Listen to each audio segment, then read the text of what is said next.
Joining me here today are Dr. Gertrude Ayugi. Welcome, ma'am. Dr. Nelson Dubu. Dr. John Paul Eneko. Dr. Nicholas Parikunda. Dr. Bosco Ruru. Dr. Dennis Okello. And Dr. Karidewa Nyenga.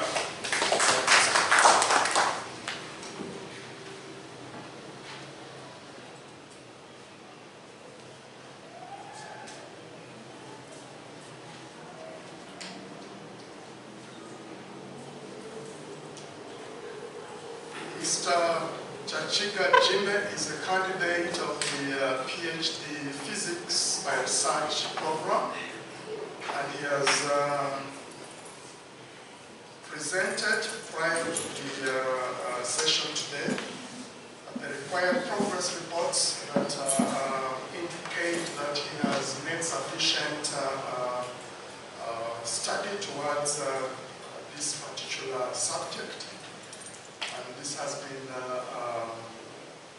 supported by the supervisors. He's also submitted the required minutes to show that his committee met and recommended the progress that is made. He then went on to provide a full proposal with the department that was considered by the school, and comments that were made therein, he submitted a full proposal to complete this study. He then went on to publish 4 papers in peer-reviewed journals that is part of the dissemination process for the subject that he has completed. He's also completed 3 cross-cutting courses that are required by the university that support the program of PhD by Research. He also attended up to 5 conferences and workshops where he disseminated the findings of his study. He then went on to write a thesis that was supervised by Dr. Karidewa Nyenga, Makerere University, Dr. Dennis Okello, Makerere University, Professor Ole Jogen Naidal of NTNU in Norway.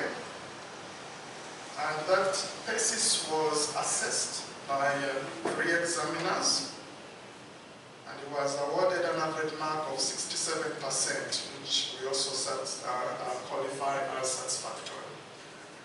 He therefore qualifies to defend his thesis before this committee here today.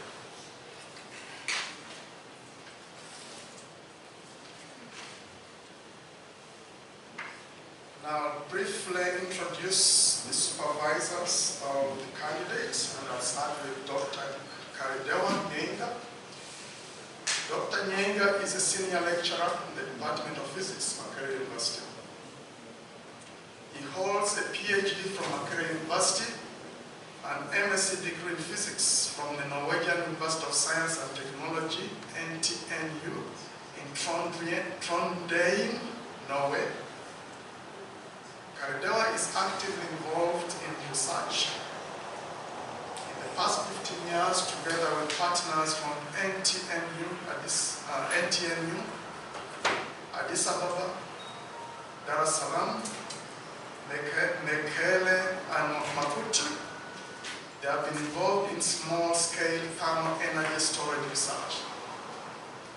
Through these research collaborations, modern equipment have been acquired for thermal energy research at the Department of Physics, using funds from EU and NORAD.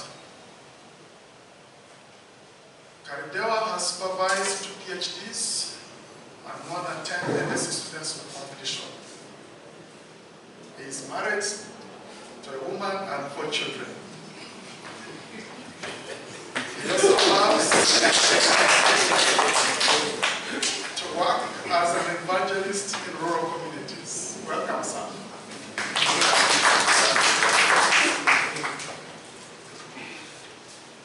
Our second supervisor is Dr. Dennis Okello.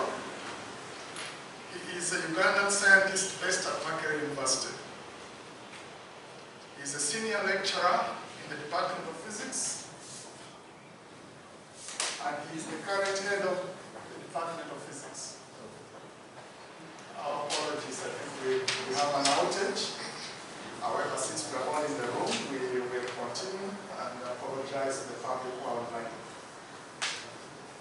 Dr. Kello holds a PhD in physics from Makerere University obtained in 2013.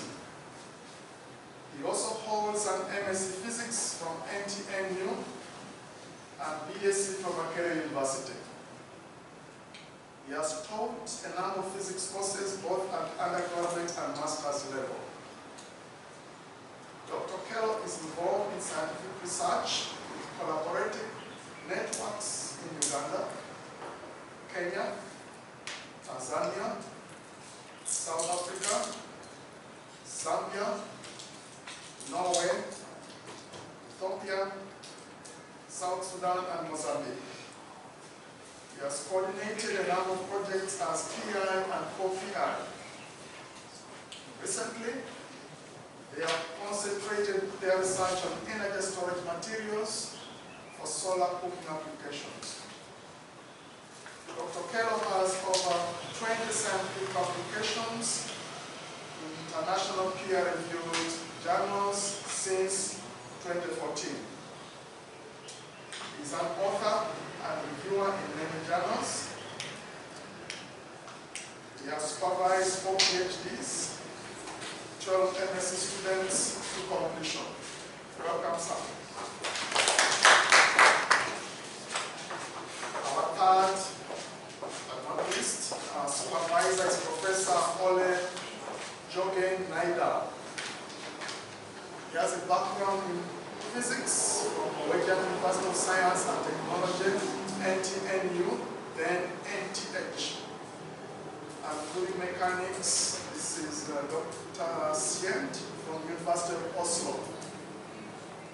His research area has been multi-phase flows in physics, multi-phase flows in pipes, first at Institute for Energy Technology, and later at NTNU, where he established a multi-phase flow laboratory with associated experimental and numerical research activities. Naida has also been active in the area of small-scale renewable energy technology the last 15 years, and has collaborated with a group of African universities in a series of NORAD programs. The projects have included development of educational programs at the master and PhD levels, and the combination of experimental and computational work on solar heat storage systems. We'd like to welcome him. Unfortunately, it's offline, but we welcome him nonetheless.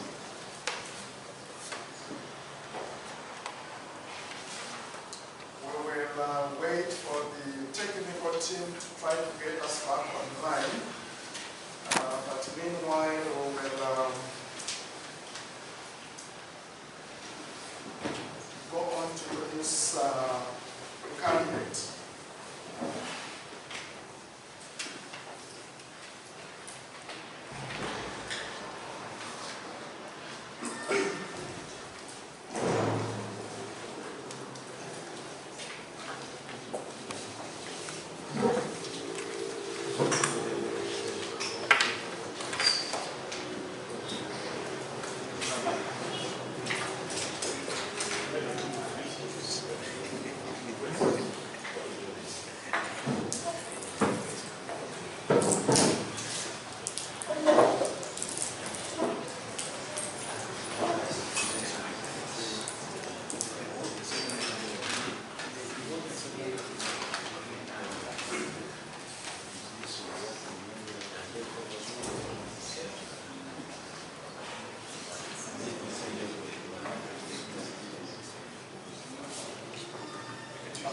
is, I think let's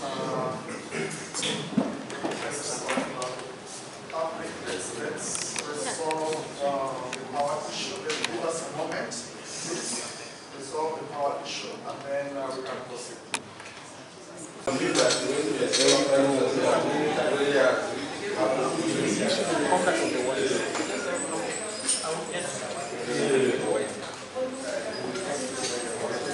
So good morning once again. Good morning, sir. We sincerely apologize for the outage of power today.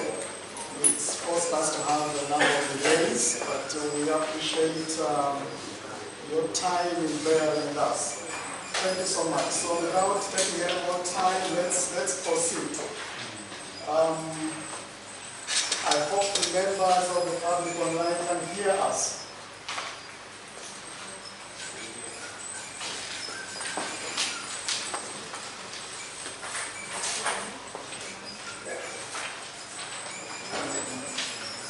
Okay, so we have got to the stage where we are going to introduce the candidate and then continue the process. So let me proceed to do that. So our candidate today is Mr. Chaciga. He's from the Energy Technology Network, EnergyNet, of the Department of Physics in Makerere University. He holds the Masters of Science in Physics of Makerere University. And prior to that, he was awarded the Bachelor of Science in Education in Physics and Mathematics from Bulu University.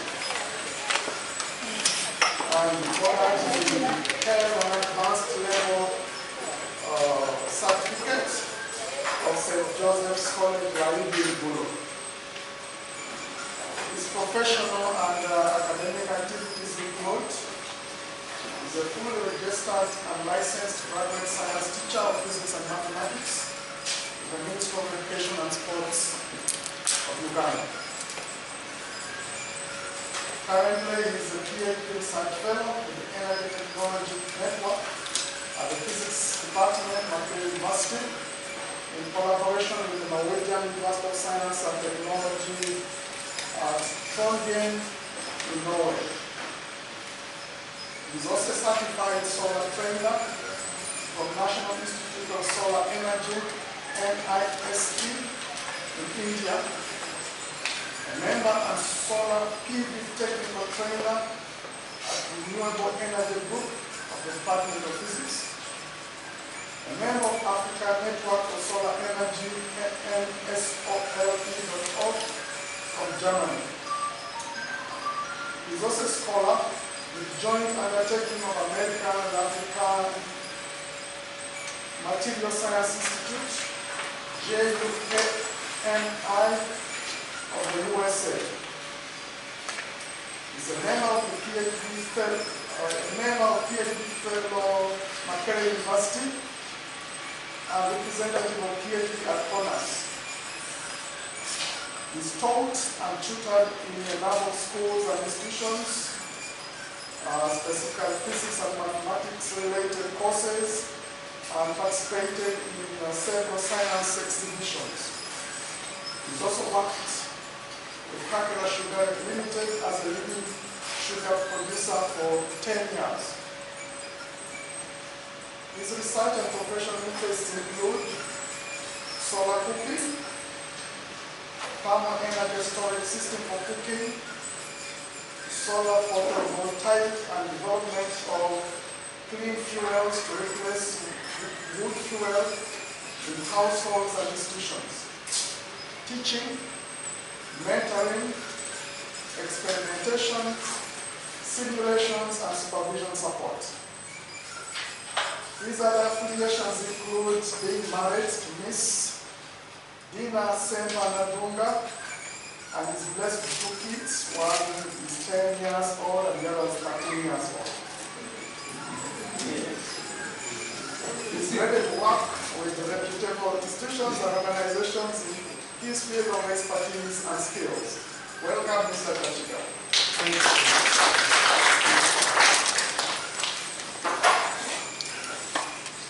So we now proceed to the next stage of this process, which is for you to present us over a period of 45 minutes the findings of the study. Very, very clearly, you should summarize to us the context of the study, giving a very clear rationale of why it has been studied. Clear problem statement that was resolved with objectives against which very clear methods and materials have been applied. So the findings should therefore be attributed to the key specific objectives of the study. So that at the end of the day, we appreciate that a substantial contribution has been made to this branch of science. So if you're ready, you may proceed.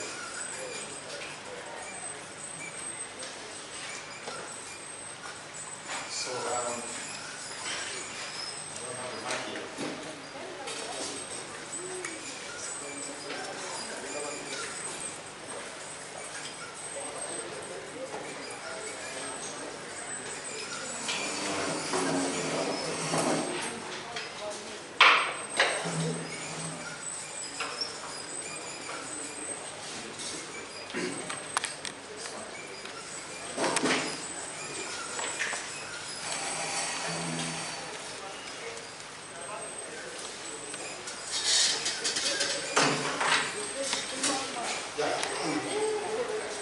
Thank you so much, the team, School of Physical Sciences. My name is Chaciga, and I'm here to present my work on development of solar thermal energy storage technology for off-grid cooking application. This work was supervised by Dr. Karudewa Nyenga, Dr. Dennis Okedo, Department of Physics, and Professor Ole Jogen from NTNU. And this is the outline of the presentation from introduction, materials and method, results and discussion, and conclusion and recommendation. The motivation for this work is that globally there has been an increasing demand for clean cooking technologies and fuel, and it is associated with the climate action and then population growth. But however, in sub-Saharan region, households and institutions still suffer from lack of fuel and also high cost of energy for cooking, especially the LPGs and the electricity. And the population without access to clean cooking technologies and solutions is estimated to be 30% globally, 80% in the sub-Saharan region, and also 88% in Uganda, where I live. And this has resulted into massive deforestation for firewood and charcoal, diseases due to smoky kitchen, and also domestic violence against women and children walking longer distance looking for firewood. And above all, also we have conflicts and also premature death in some cases. Now, me and you agree that solar energy is the best option, and it's clean, sustainable, and has a lot of potential for cooking and cooling. And globally, you see that the energy potential of solar is up to 23,000 terawatts of energy, and yet the world only consumes about 20 terawatts of energy. A number of research has been done in development of solar cookers, and the ones which are cheap are the concentrators you see on the slide there, concentrators and box-type solar cookers. But we have challenged this with some of these systems because one thing you know is that when there's cloud cover, there's rain, the system cannot be operated. And those are some of the challenges which make this system not to be properly in use. And you can see these mamas are trying to arrange their system for cooking and waiting for the time, 11 a.m. to 15 hours in the evening. And if that is the only time you can cook, it's limited to the sunshine hour. You cannot cook at night, you cannot cook late in the evening using some of the system. So we need solar cookers which have their own heat storage system as a solution.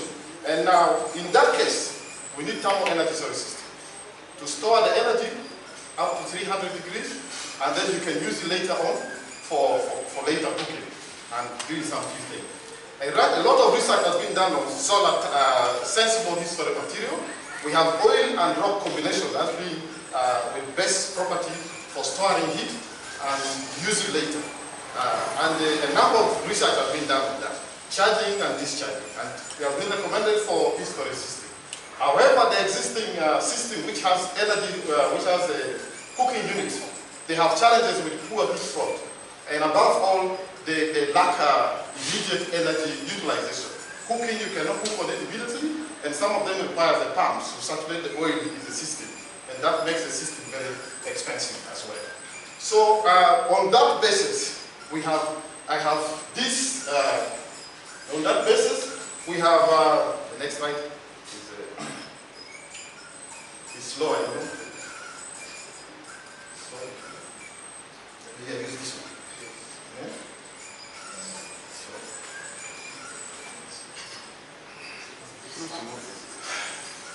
Okay, fine. That is the concept now my research is based on. We have a number of, when we make solar cookers with energy storage system, they are robust, versatile, and also flexible in cooking.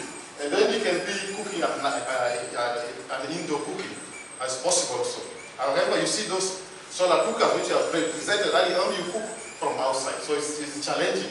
So we have a lot of fuel, several types of fuel, among others, those ones which are intermittent. Solar and wind takes in that case. Now, when I take solar, for example, when it is excess during the day, you have to store it. So that it is time flexible, you can cook at any time, and you can cook with no fuel. And also you can cook directly. And when you develop such an innovation, which has a solar cooker with a heat storage, then you have a cooker which is reliable, a cooker which is also efficient in cooking. And this is the basis of this research. And that's why we have now developed a new off-grid solar cooker integrated with heat storage, heating funnel, and a cooking unit. Problem statement. Small-scale thermal energy storage system integrated with cooking units have been tested at a laboratory level. However, their thermal charging power is still low at 40%, and the heat extraction during charging actual cooking is still very ineffective due to high system losses, heat losses, depletion of hot oil, poor heat front, and the need for pumping system. In addition, PV photovoltaic electrical heating has not been fully reported in literature on energy storage system. Yet the price of these solar PV modules have declined over the years. Therefore, the aim of this research is to develop a solar thermal energy storage technology for off-grid cooking application, integrated with a heat funnel for faster charging and effective heat extraction during cooking. And the main objective is to develop a solar thermal energy storage technology for off-grid cooking application. And one of the specific objectives was to design and optimize a single-tank energy storage system integrated with a heat funnel and also an internal cooker. The second is to develop and evaluate a dual-tank energy storage system with an external cooker.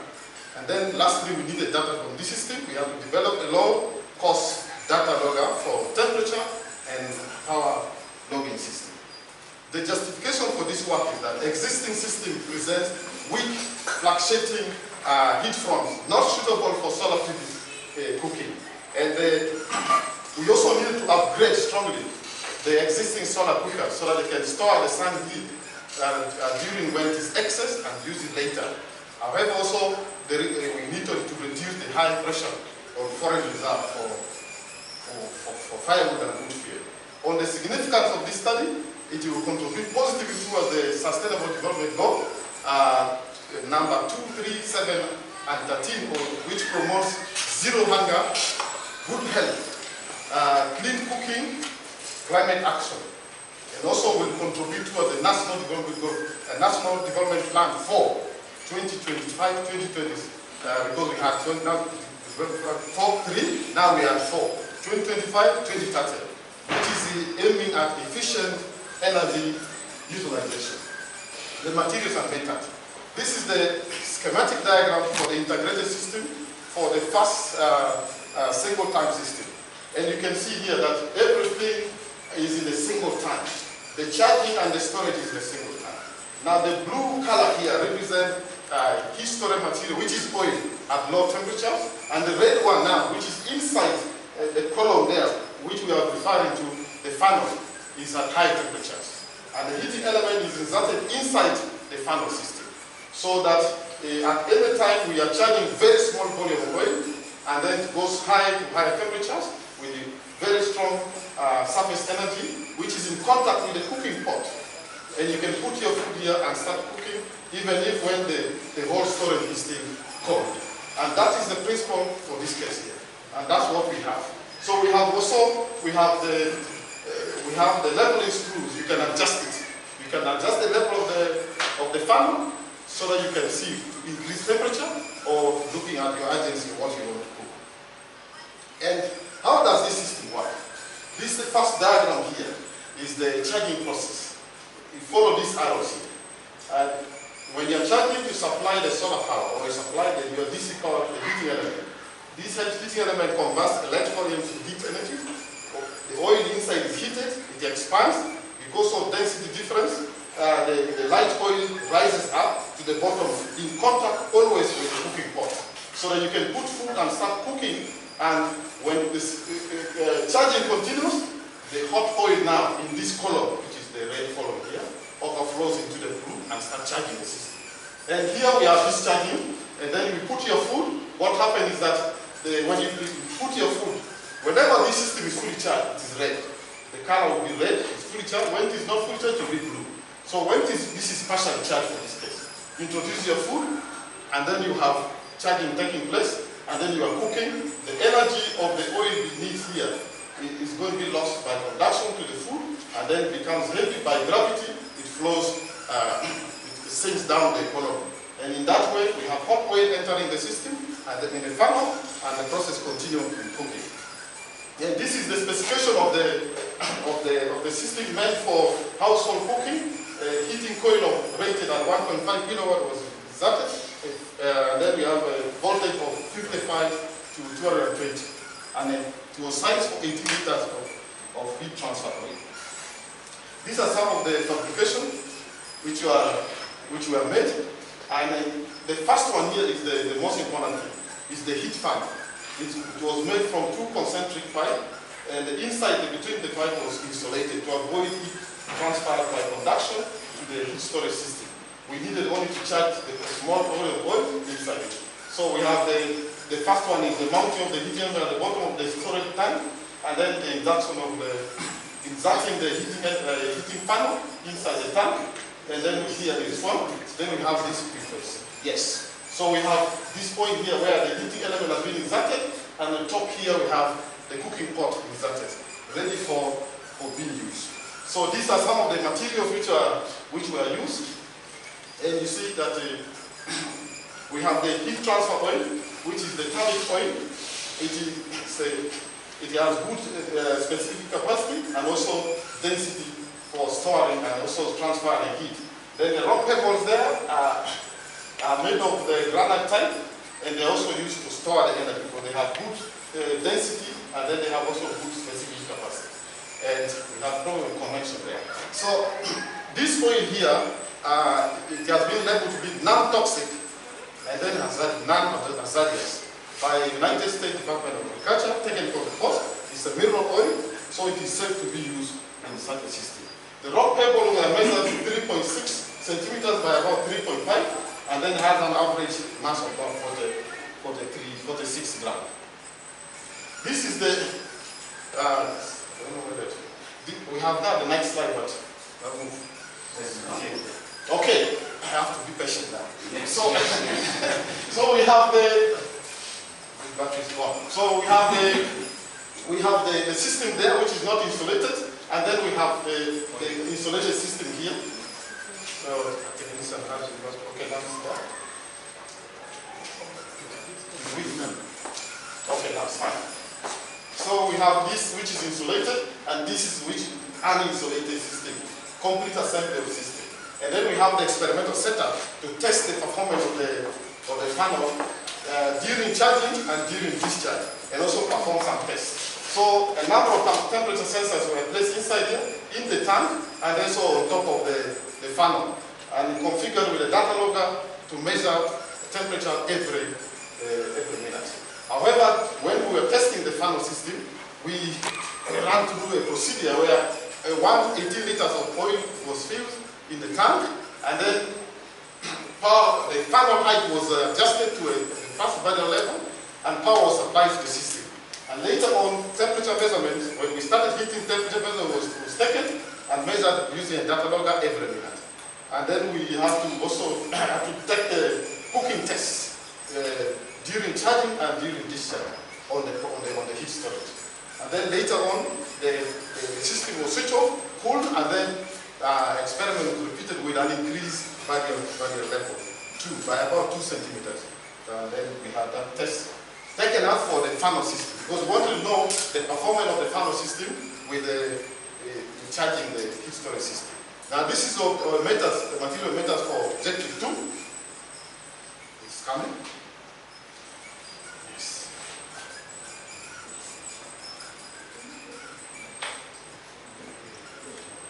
So we have the dual tank system that I'm coming to discuss. Guy is not there. So the next one is the dual tank system. We have 2 tanks. One tank has the energy storage system tank, and we have oil and rock at the bottom, and then we have a charging unit. Maybe wait a minute. Okay.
Okay, so we have the dual tank system here.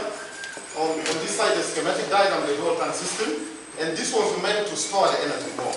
When you have a lot of sun, you can store enough energy for cooking later on. And then we also have, this is the first tank which has the oil and rock.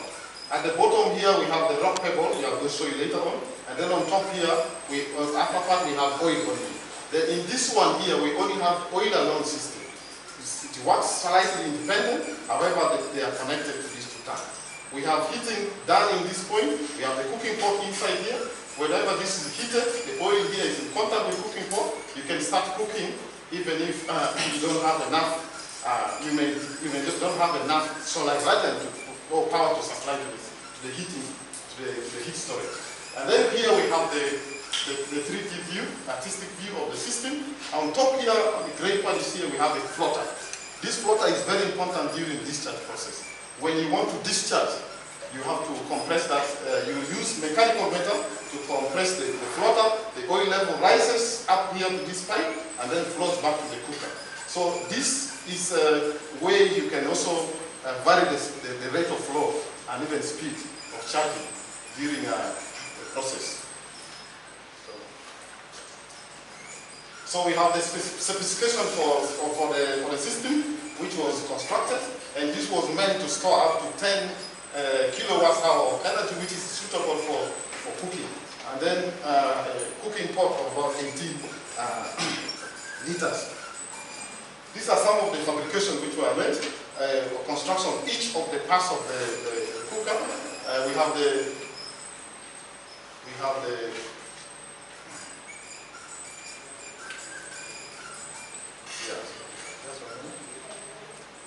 so we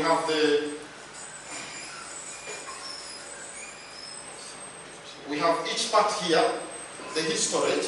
We have the rock pebble bed here. We have the floater which was constructed, and then the heat storage is the defender of this system. Whenever energy is stored, you can use it later on with everything. Then you use the number 9 here, is the charging point, where you see we have a heating element mounted inside this tiny pipe of about 8 centimeters, and you can see that very small volume of oil is heated there. It goes high to high temperature, and it is in contact with cooking pot. You can be able to start utilizing the energy. So this is the complete system which was assembled without installation at the Department of Physics. The prototype which was developed. Then there's the experimental setup and testing procedure. So in this case, we have solar power generated here and then supplied to the heating element. The heating element provides the heat to charge the oil here, which is already in contact with cooking pot. So the oil rises to higher temperature, and we can start extracting the heat. As well as the oil expands and then overflows into the tank.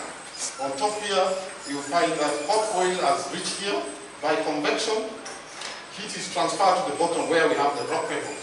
The rock pebble absorbs the heat, and then later on, after when we have charged the system and we want to discharge, we now compress the oil at D using the floater I talked about. The oil level, the hot oil level, rises to this pipe and flows back into the cooking. And in that way, you'll be cooking when there's no fuel. You're cooking when there's no energy, when like the sun or oil supports the system. And it follows those arrows there. Charging is red, and then discharging is black. So this is a full system which was insulated, and it has been installed at the Department of Physics. And it's the one that has been used for testing the cooking demonstration. And we have the power source of the system. We have 1.8 kilowatts of solar power, which have been installed on top of physics department. And we have the heating source, which is the heating element here, the controller. And during the experiment, using the pyrometer, we were able to read the daily solar element during the experiment. And this is the specification of one PV panel and at a standard test condition, and it had a maximum power of 330 watts.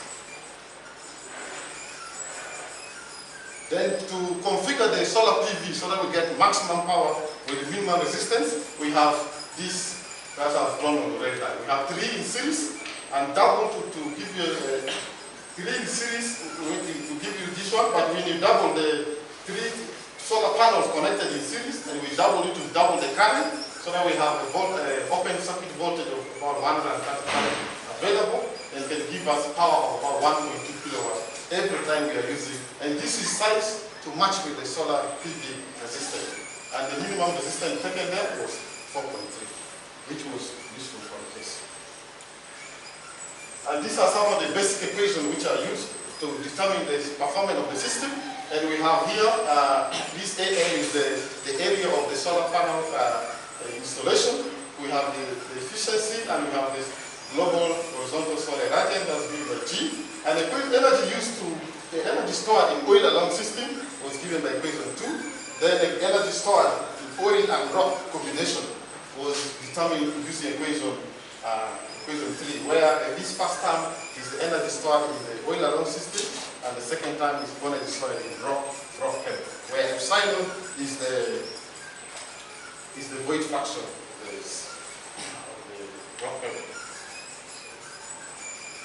Then to determine cooking energies during energy consumption during boiling beans, boiling water, and the rest, we use that equation 4, where the first term there is the energy consumed by food, second term is energy consumed by water, and we have heat extraction efficiency for equation 5, heat extraction charging efficiency determined by equation 6. Then the third objective is here is the solution of Arduino system.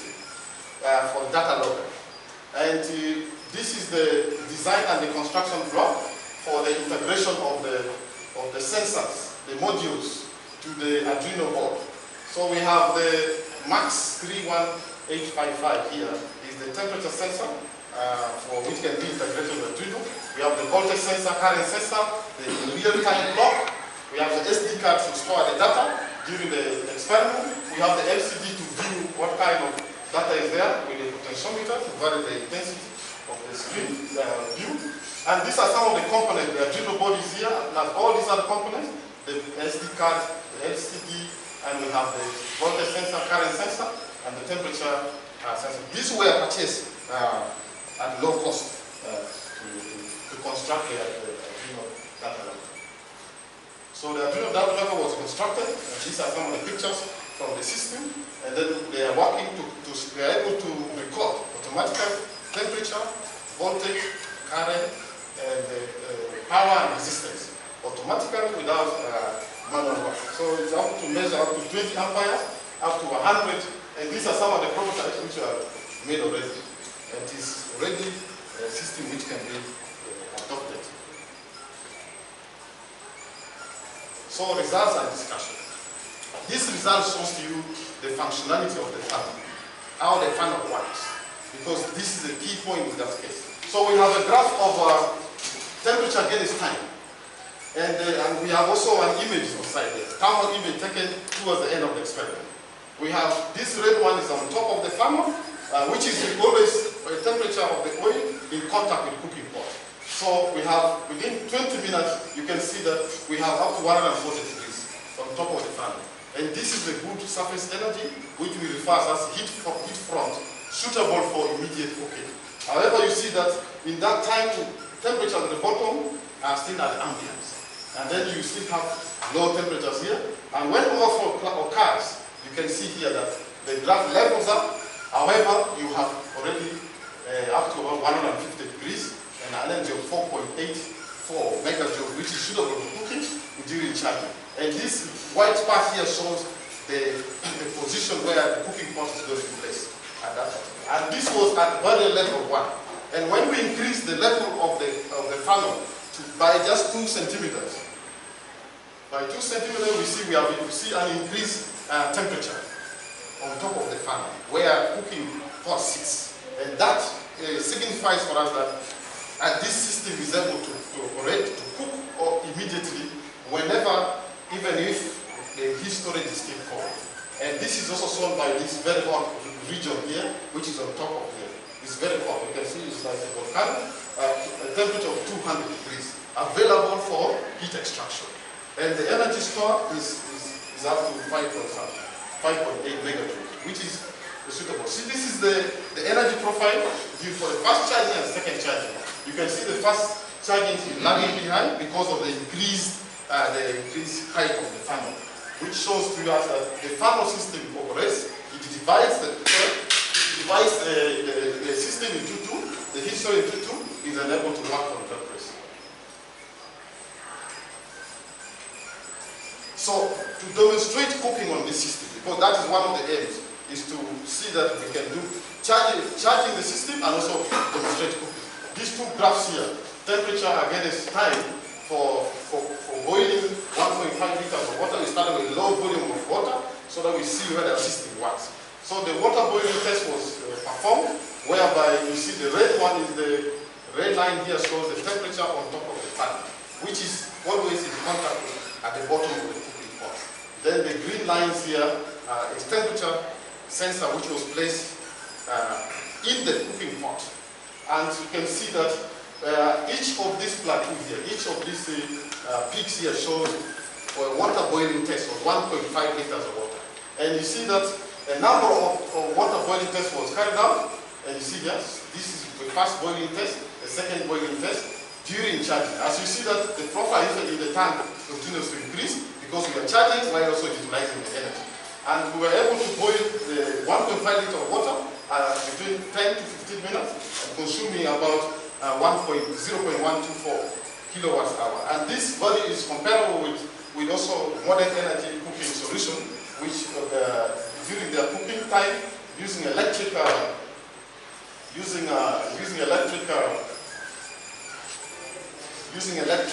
stove, and they're able to spend 5 to 7 minutes to boil 1 kilogram of water, which is about 1 liter of water. So, and also the test was performed separately with boiling beans, because you know when you can boil beans on the situation, then you can boil anything on that side. But start with boiling water because most of the boiling tests, you use water, you don't use oil. So here we have temperature inside on top of the funnel, and then we have temperature profile in the pot. And the first tip here shows water boiling test, but on a prolonged time. You see the flattened point here, and then the depression shows addition of now beans and water to boil. It was able to boil, and we boiled it about 2 hours to get soft. And energy consumed was about 0.3 kilowatts hour. And the second, you see from here, this second depression is addition of warm water to the boiling beans, which is a normal thing. When the water evaporates, you're able to add something to it. So this is during charging. Now, during discharge, we charge the system for some time. Like for example, the first stage, we charge the system for about 1 hour and discharge it by introducing 1 kilogram of bean to the cooking pot, and it was able to boil in 145 minutes and consume about 1.08 kilowatts per hour. And also the experiment was repeated with boiling water multiple times. However, for the boiling water, you see here that the last water boiling test did not reach 100. That is expected because the energy has been depleted from the history. The curves here shows extraction of energy, and these values are these results which are obtained are comparable with the work done by Kajuma et al. In boiling beans, it takes about 2 to 3 hours. So that's what happens. Then we have the charging efficiency of the system has been reported here to be 66%. And then also in boiling beans, 1 kilogram bean, during charging, we were able to obtain heat extraction efficiency of 74.2%, and then 65.7% for discharge process. And these values are greater than what is reached on the wanted issue.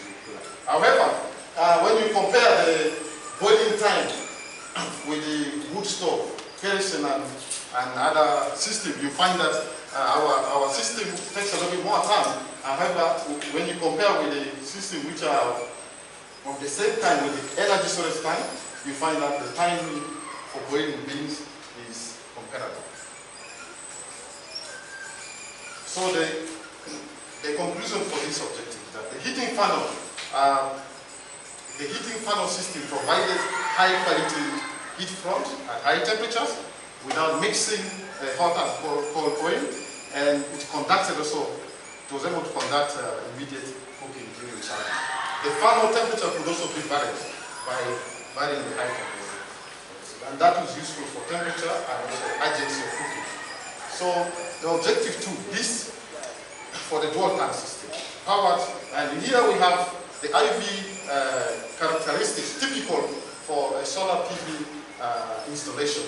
So we have the area under that IV curve gives you the maximum power, and the maximum power area under this curve here. This is current against voltage. We are able to get the typical IV characteristics of the solar cell and even the solar modules which are connected and arranged. So in this day, we have the maximum power generated at this point is up to 650 watts in this case for this maximum power. So all these two gives you an impression that the installation of our solar PV is right. Now, when we determine the performance of the 6 solar PV module installed over time to measure the temperature, to measure the current over time, you can see that current is intermittent. It keeps on changing. And you know, current which is delivered by heating by a solar PV is directly proportional to the global horizontal solar current. However, what is different maybe is the voltage. The voltage remains nearly constant. It's affected by temperature and other conditions. But current, you see on this day, it is intermittent. And then the power generated definitely is also intermittent on this particular day. So we have now to go to the real test of the system. Whether this system can boil beans and boil any other food. So a number of tests have been performed, and here I'm going to report some few tests of boiling tests on the dual tank system, this solar cooker which has a history system. Now you see on this day, this particular day, was a slightly bad day. In the morning, we have low solar radiance. Then in the afternoon, we even have very poor solar radiance with the low values up to 200 watts per square meter. And you can see this was attributed to little rain and even cloudy day. However, you look at the temperature in the heat storage. You can see that the green here is the temperature inside the pot of the boiling beans. We can see we're able to boil beans in just about 2 hours, about 2.5 hours. That's 136 minutes, 3 kilograms of beans. And you can see the temperatures of the heat storage is low at just about 120. But the system is able to boil the beans without any challenge and consuming about 1.19 kilowatts per hour on this particular day on April 14. And you can see the next test here is when we boil rice, 3 kilograms of rice on the system. On an extremely bad day, a very rainy day, heavy rain, you can see it compared to look at this solar irradiant data. The strength was very poor, averagely maybe around 400 watts per meter square. But however, we were able to boil rice. This is the temperature sensor in the cooking pot. We have to boil rice within about 1 hour, 30 minutes, including steaming. And energy consumption was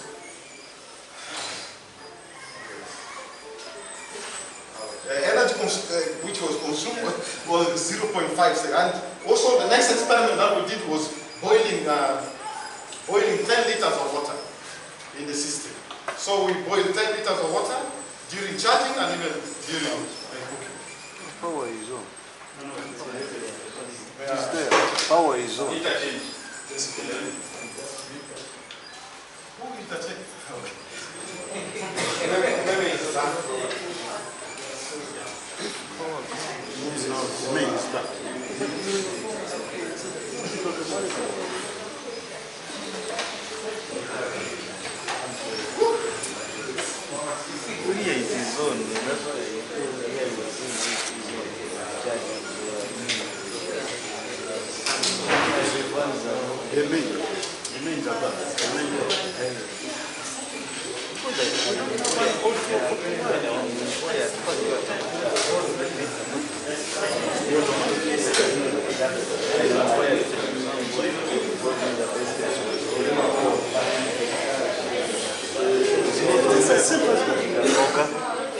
They told me that they were changing poles at the estates. We're changing poles? Poles. That's why I was telling you that if you could have talked to the here, you would find out. Yeah. But they should have informed me. This question to me.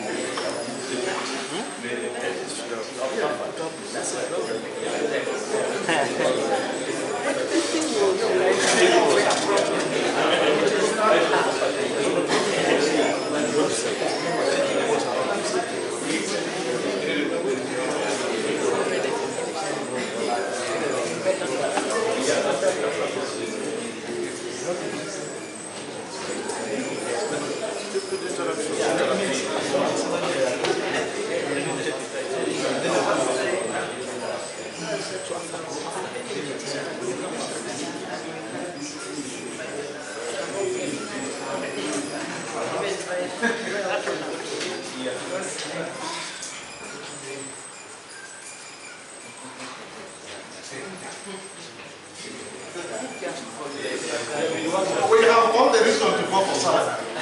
Yes, yes.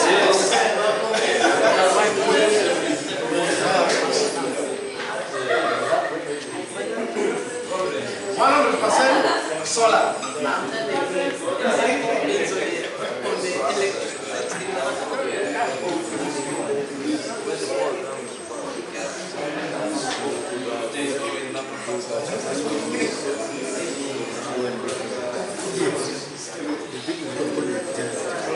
If we cannot switch on automatically.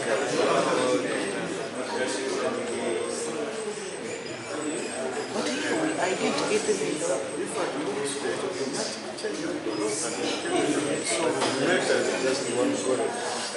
Yes. What one correct is it's just the installation of the system. Automatic change is just like that. So the only talk of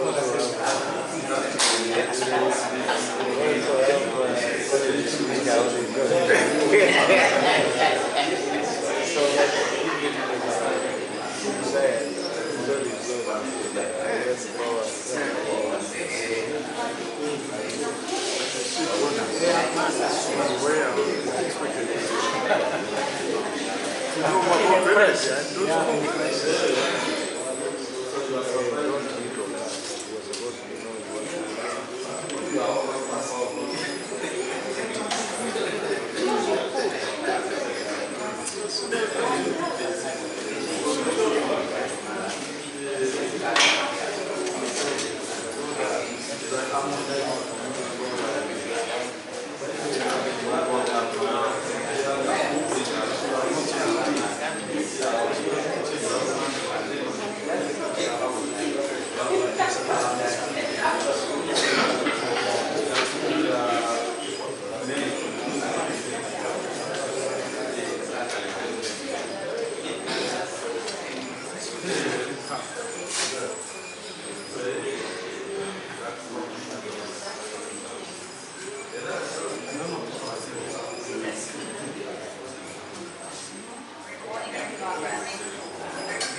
So I can continue.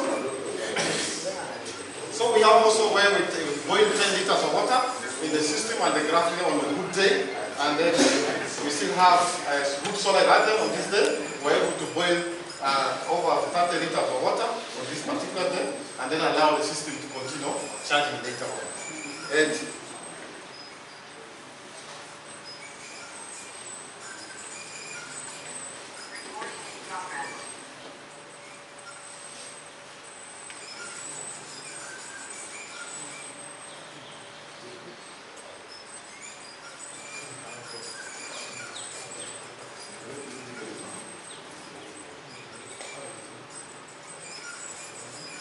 okay. So on this day, on May 12 of 2023, I did experiment on boiling, charging first the system, the history, to higher temperatures. You see here, up to 200 degrees, and stop the charging. Then introduce 10 liters of water into the cooking pot, and I was able to boil 10 liters of water multiple times. You will see from this green speech here. However, the last boiling test did not reach 100% because 100 degrees C in terms of temperature, because of energy has been depleted from the top of the system, and was below 100 degrees temperature.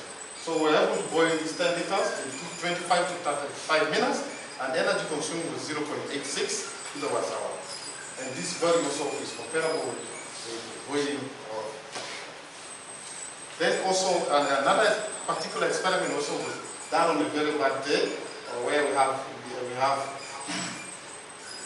such a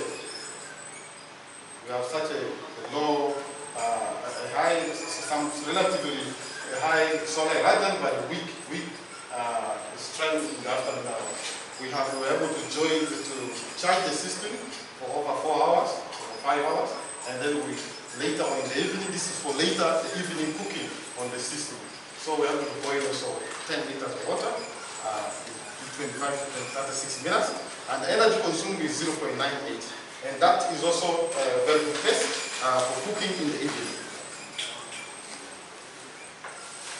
So the thermal performance of the system during boiling dry beans, we have it there, 68.5%. And boiling rice only is 51.3%. And then when we boil water several times, the energy consumption, the extraction is 62.4%.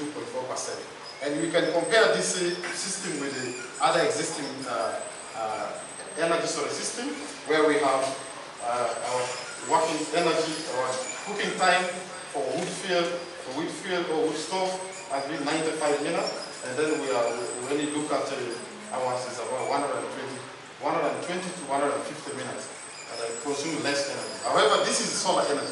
It's free of charge, and you are not going to bury it, and that means it's not a problem to take much electricity time for. So these are some of the food items which are among the many which we have prepared using the system. We have rice, we have the beans, we have matogo, we have matogo for beans and cassava. We have pilau here, and this is one of the common images that we got from the cooking pot.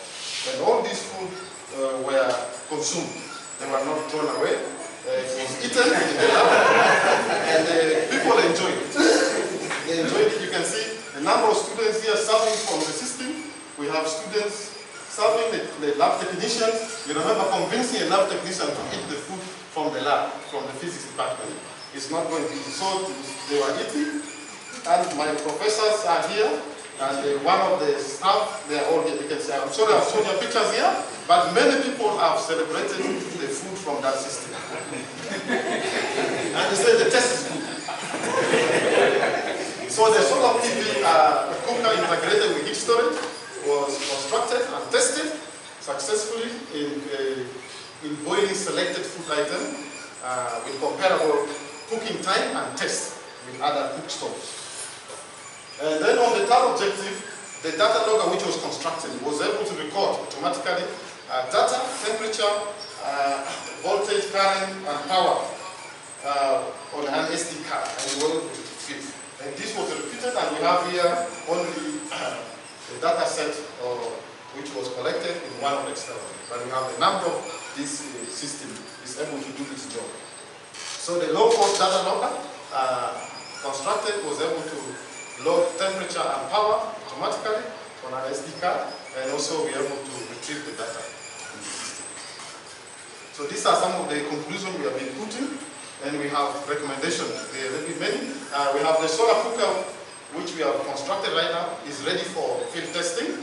However, we need to do some few safety measures on the system so that we have better insulation, better temperature control, and we improve the system using engineering techniques.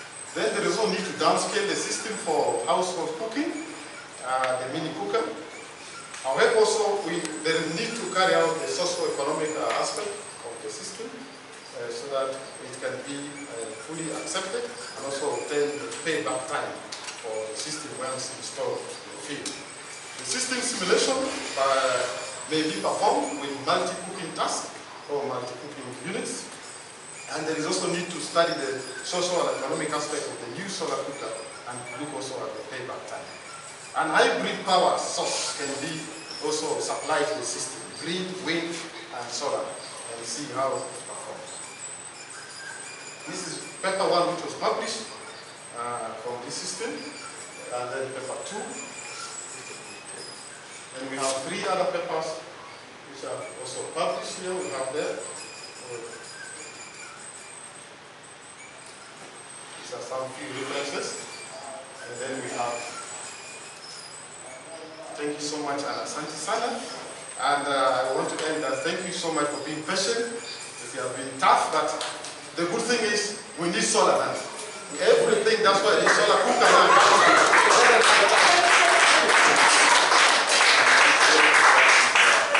So I want to thank so much the NORAD for sponsoring this research and scholarship, and with all those partner universities, UPCM and all those, we have them here in the group. NTNU has been the leader, Professor Ode Jogen has been the general leader for this research group. And we have the research supervisors for the support they have given me during this research. Dr. Kadewa Nenga, Dr. Dennis Okello, and Professor Ole for all the support they have given me. I also want to thank so much the Department of Physics, my home. I thank them for hosting me for these 4 years. I've been with them. The Dean, the School of Physical Sciences, the Principal, College of Natural Sciences, and all the PhD fellows, my family and my friends. And also I want to mention, I want to thank Benon, the PhD, for all the support. Thank you so much, Chairman, for inviting me for this. Thank you. Thank you very much, Mr. Chaciga, for that impressive set of findings resulting from that study. So let's now move on to the next stage of this process, which is the engagement with discussants. And I would like to take this opportunity to very much warmly welcome our discussant today, Dr. Wajua. Thank you very much for being part of this process and for enriching our process. I'll start by having a brief bio profile on the discussant. I'd like to request Dr. Jua briefly introduce himself. Okay, thank you, Bill, just what you said, for listening to our host. First of all, I want to thank the university, University, for the numerous opportunities they have given me to examine their students both at LSC and the PhD level. I'm also grateful to be here now to attend the first speaker, which has given me an opportunity to meet many of my colleagues and my students. I think my senior student here is Dr. Olulu Bosco.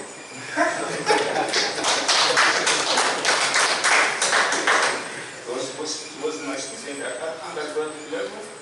Then I've seen Dr. Olulu, for MSc and PhD.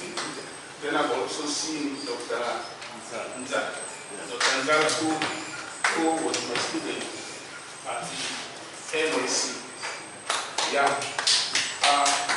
It's normally difficult for it to introduce yourself. So I think I'll just say that I'm an associate professor of physics in Bar University of Science and Technology. And I think that will be enough for now. So I'll go straight to introductory Jimmy. Jimmy, you have impressed me in the presentation. Thank you. But in the write-up, there were very many questions. And most likely, you may have submitted the wrong submitting short copies of those students can give the wrong, maybe one of the quality copies. It happened with one of our students. By the time we came for the Viva, we realized that what he submitted was maybe the first draft. Now, I was also external for this one. Yeah. Now, I went through your book. Now, I have some questions. Of course, I had very many of them, but you were able to answer some of the questions. So, I believe the purpose is for you to find out if you did the work yourself, which you have shown in your presentation, and also the write-up, whether you understood everything that you did in the write-up. So I'll start with the topic of your PhD thesis. Now you said the development of solar thermal energy storage technology for off-grid cooking. Suppose we move off-grid to 15 months. First of all, Professor, thank you so much for the comments you have made earlier. I'm grateful for the comments. The word solar is already available. So, solar thermal is already on the title.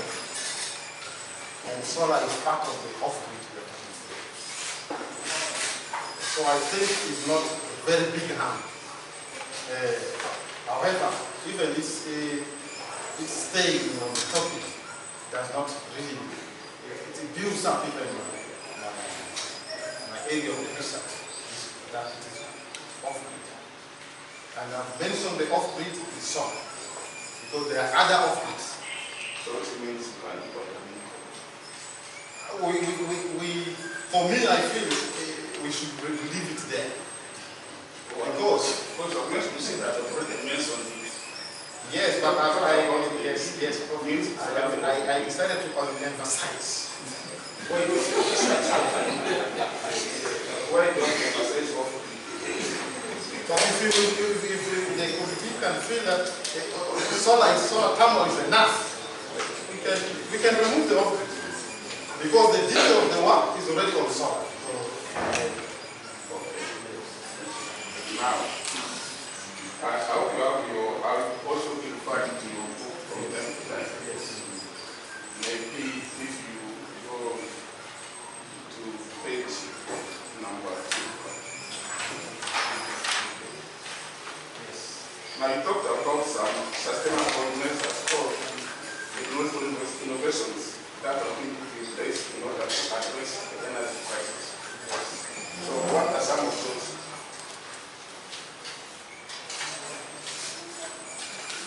You say you want Some okay. No, you said that in your book, yes, there are some sustainable measures or innovations which have been put in place to address energy crisis. Yeah, number one, because number one is the development and also the construction of these biomass cooking stoves is one of the key things we have been pushing forward. The energy storing stove, and then the EPCs, the electric pressure cookers, which are also in place. And however, also we have other concepts for briquettes and also for cooking, which however has some challenges. Biomass energy has some challenges.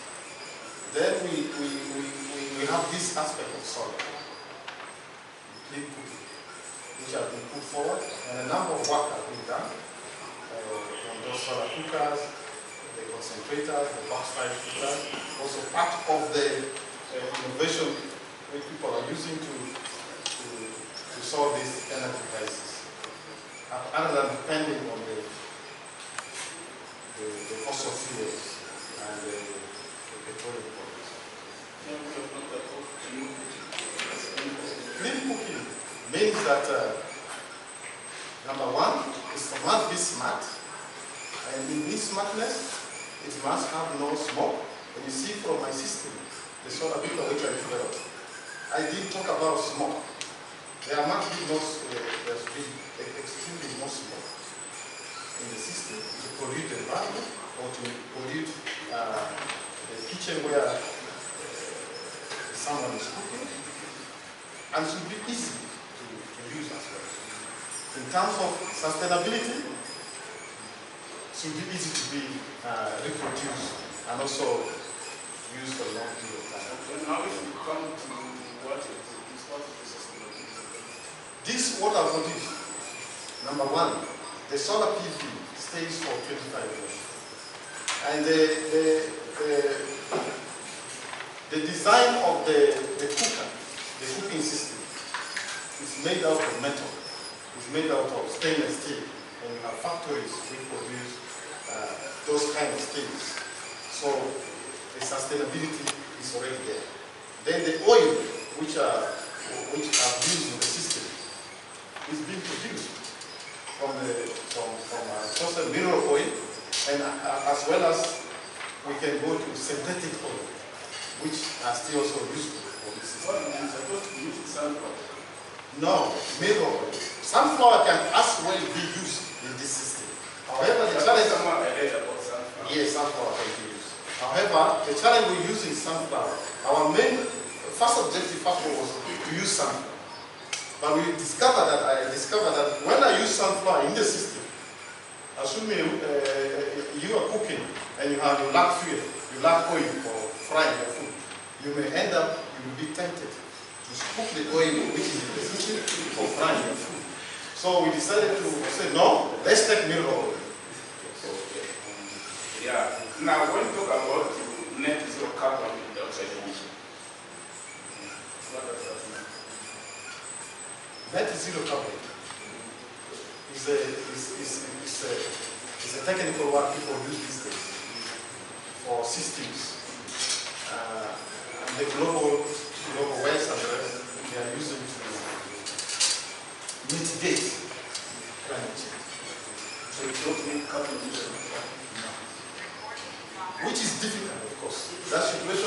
transition to net zero or zero to sustainable energy with zero emission is going to take time.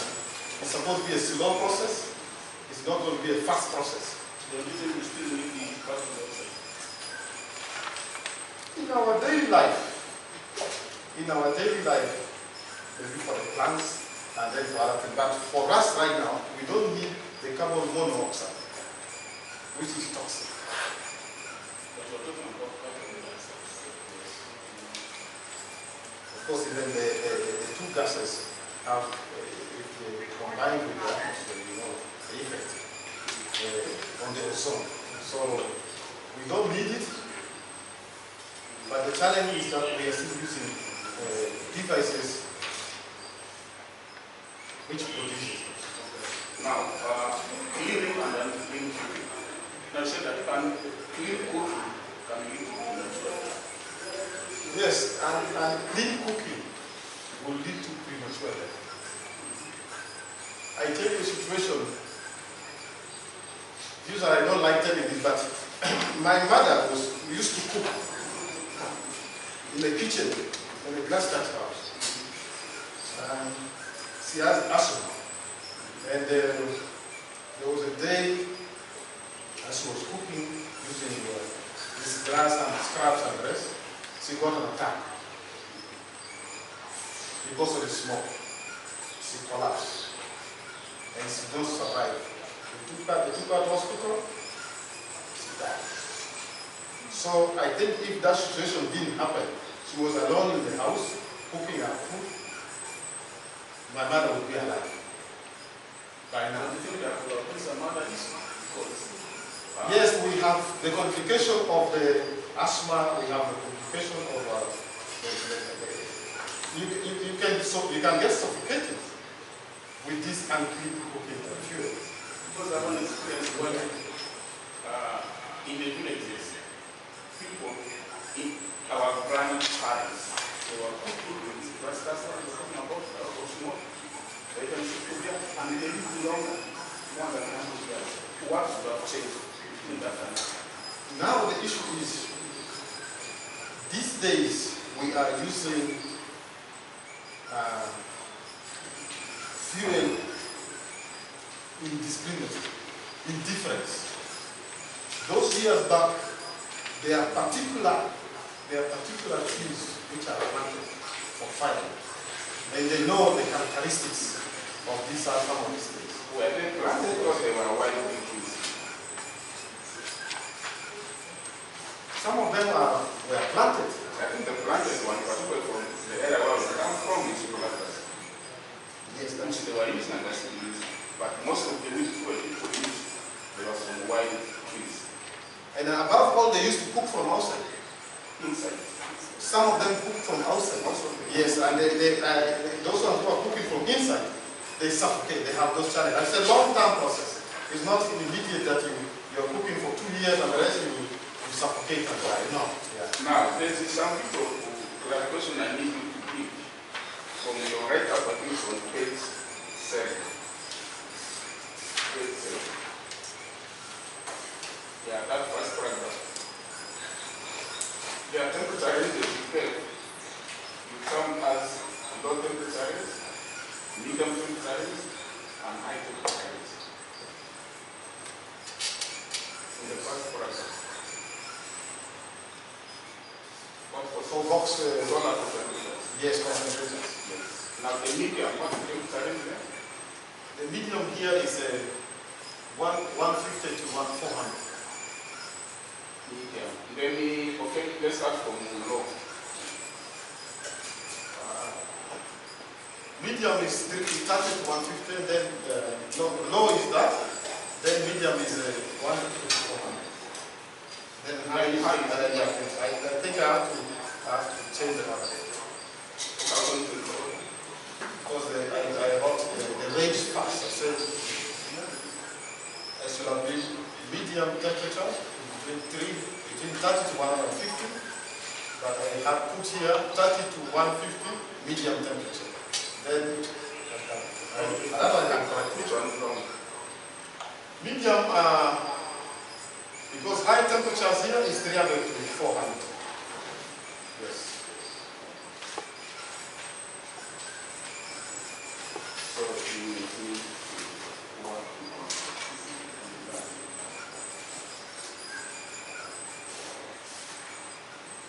Now, concerning the test systems, you talked about sustainable, sensible heat storage and elastic heat storage. Can you give us this? Sensible heat storage materials. As I told you, I've been researching a lot in Professor Mabile and I've done a lot of that. So those are materials which store energy temporarily for a short period of time, but to higher temperatures, even up to 350 degrees Celsius. Maybe for 1 hour, for 2 hours, for 1 week, depending on the insulation of the system. If you have a good insulation, can you store for longer? Yes, if you have very good insulation, like maybe 1 meter of insulation, you with clay or with the other material which have good thermal, we have low thermal conductivity, you can store your heat in the sensible material for longer time. Yes? How long is that? Also depends on it also will depend on the amount of this material. But at least you can store up to 40 liters. Latent heat material, they're also very good system for storing heat because you need to, the only good thing is that you must change phase. That they have low temperature and they have their steps. When you say you must change phase, what does that mean? Maybe to liquid to gas to absorb heat, or from gas to liquid to absorb heat, that kind of thing.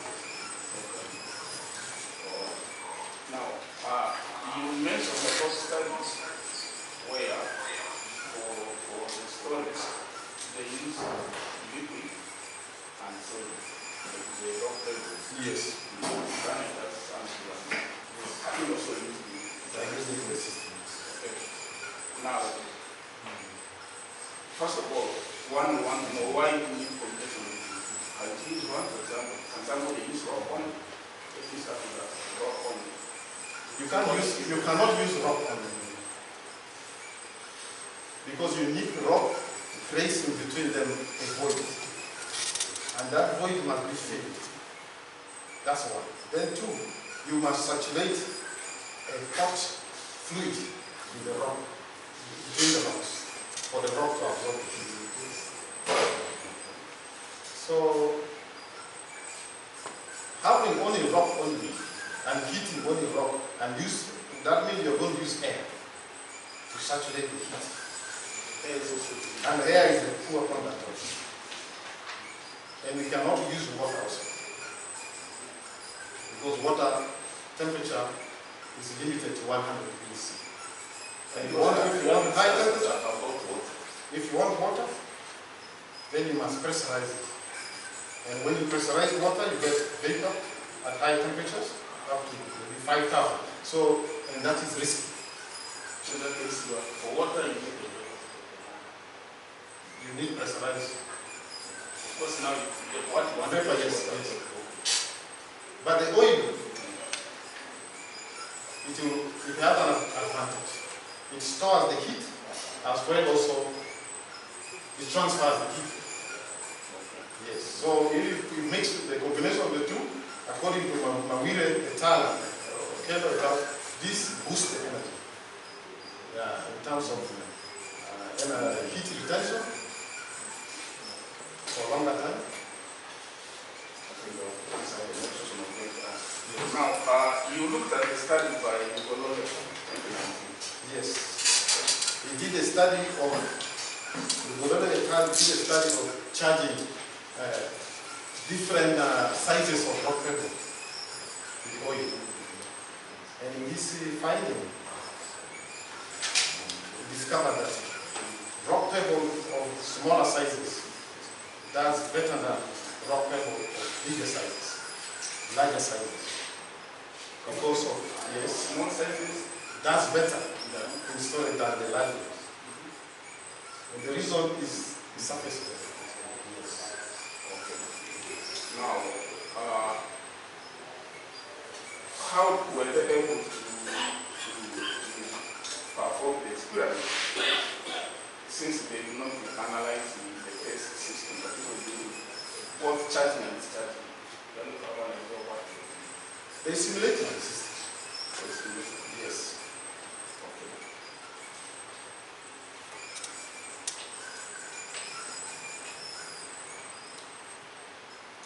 Now, they looked at both cases, where oil is being alone and then the mix of oil and raw fuel. Now, and they mentioned that the performance was enhanced when the pebbles were used. Yes. Than when oil is used alone.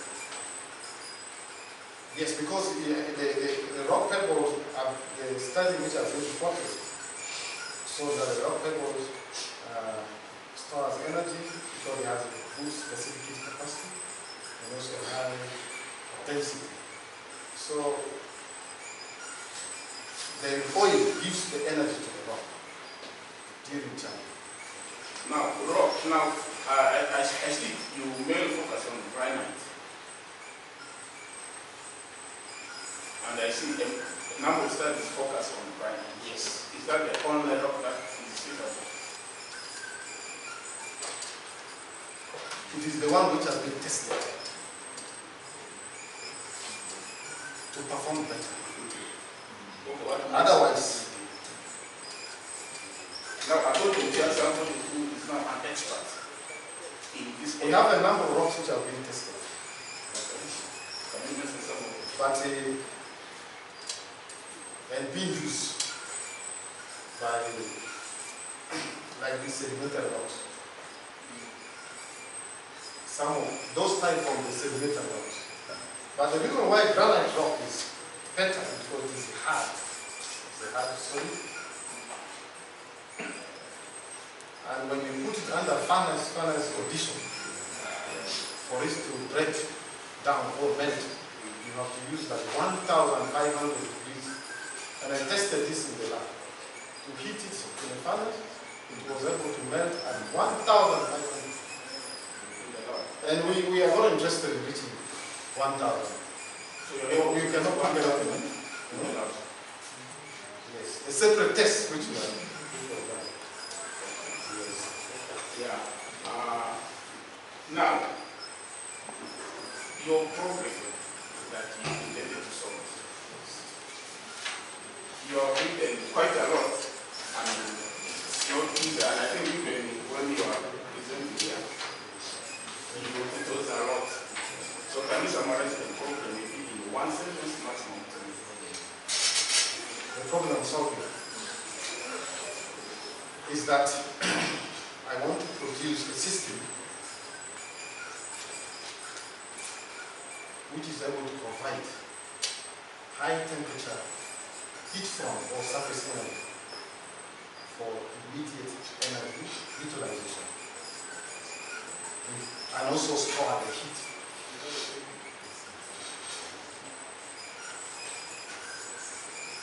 Is what I want to, the problem which I want to. The problem I'm solving, the problem I'm solving. The solar energy is intermittent. It's intermittent in nature, and for you to use solar cookers effectively and reliably, then you need to store the energy. The problem is we need to store the energy and also solve that problem of intermittent nature, so that we have an efficient system which can be charged very fast. Now, if you look at the title of your thesis, Yes. okay, then the problem you want to solve, then the aim, okay, and then the objectives. Okay, I think I talked about the main objective, Yes. and then the special objective. Yes. So, stop it, the problem, the solving, and then the main objective and the special So if I say that the type objective is not necessary,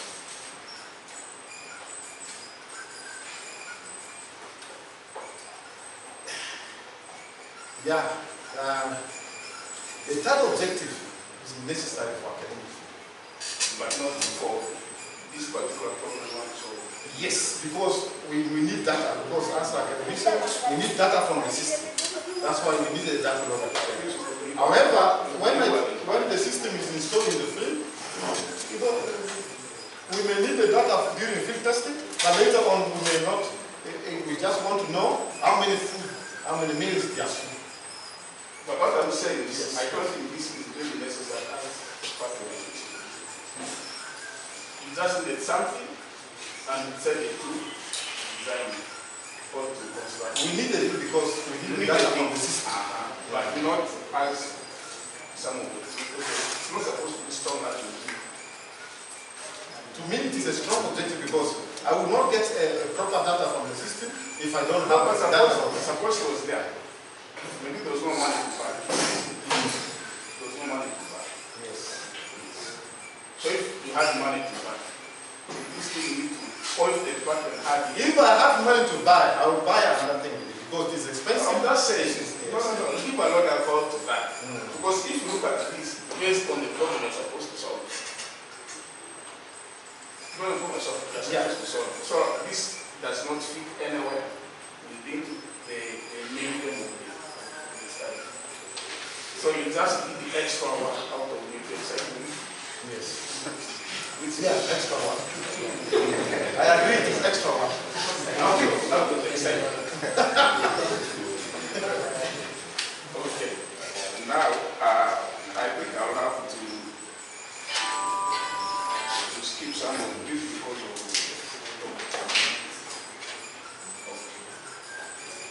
time.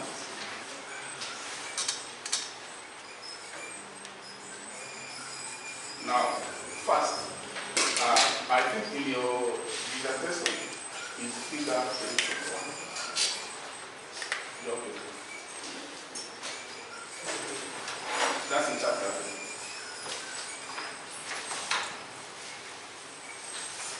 Figure 3.1. Yes. Okay. Yeah. Now, I'm interested in knowing how you arrived at that. 3.1. Yes. In fact, figure 3.1 is the backbone of this system, of this, this study. I know. How did you arrive at that particular design?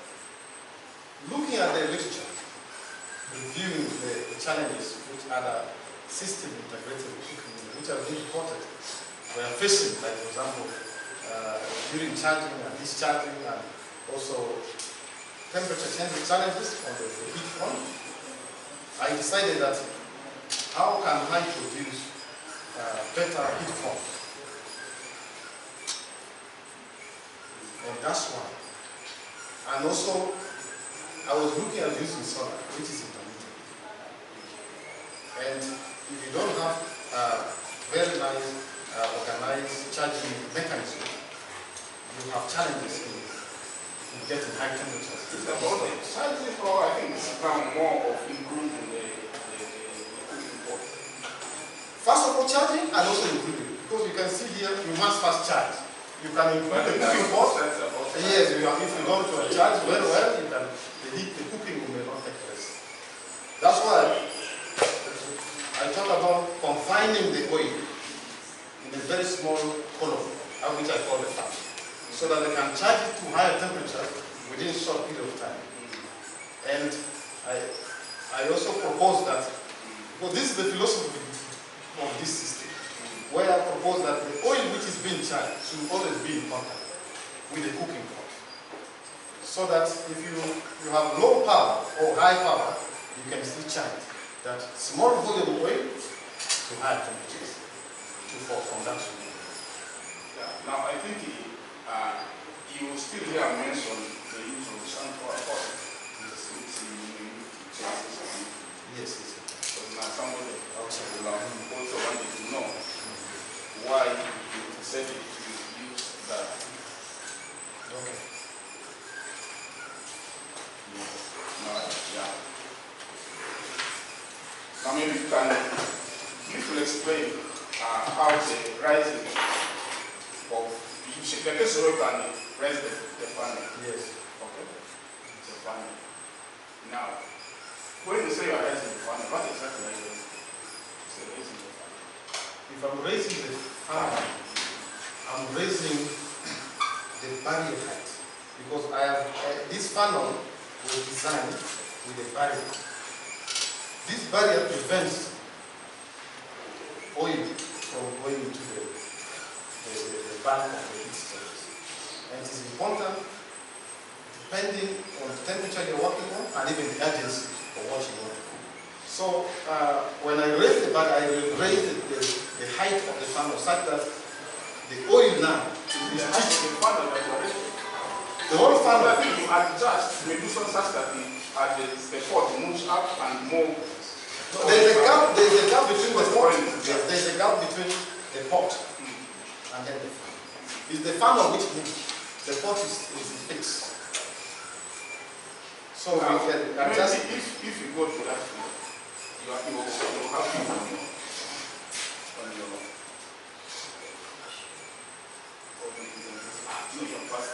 Let me see. I want this It is the funnel, the red okay, now column which moves. you show us what you call as the funnel. You see that part which is Maybe you can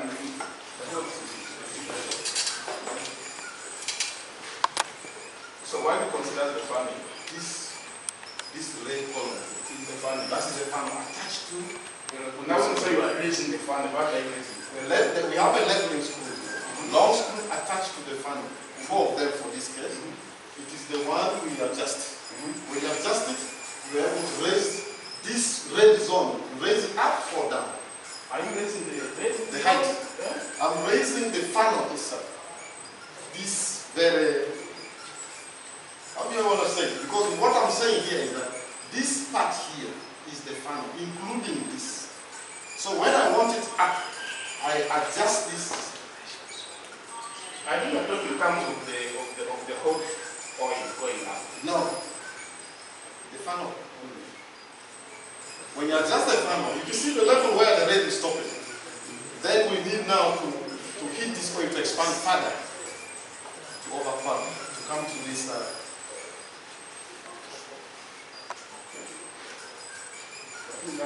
You see this?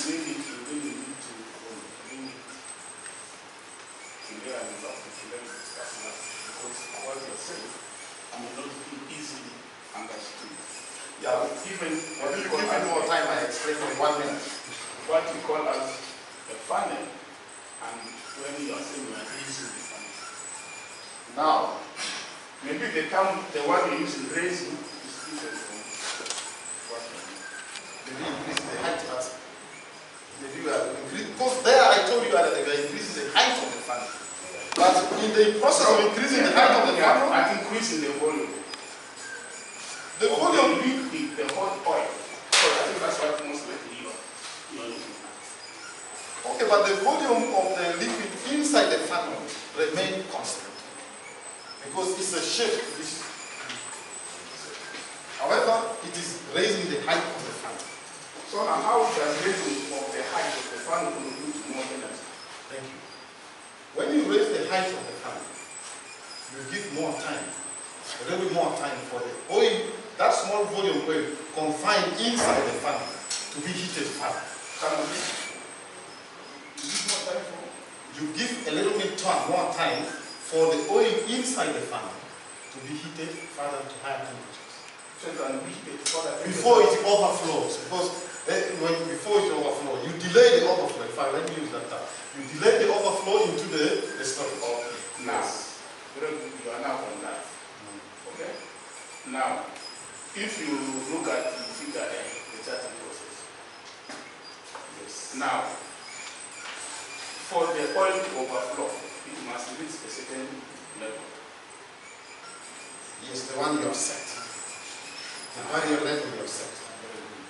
Now, if you want it to stay, if you want the oil to stay there for a longer, what do you do? If you want to stay longer time, For the oil to stay and before overflow. yes, and that is dangerous because you may overcharge the oil. So that may be a dangerous attempt because you may overcharge the oil and you damage the oil.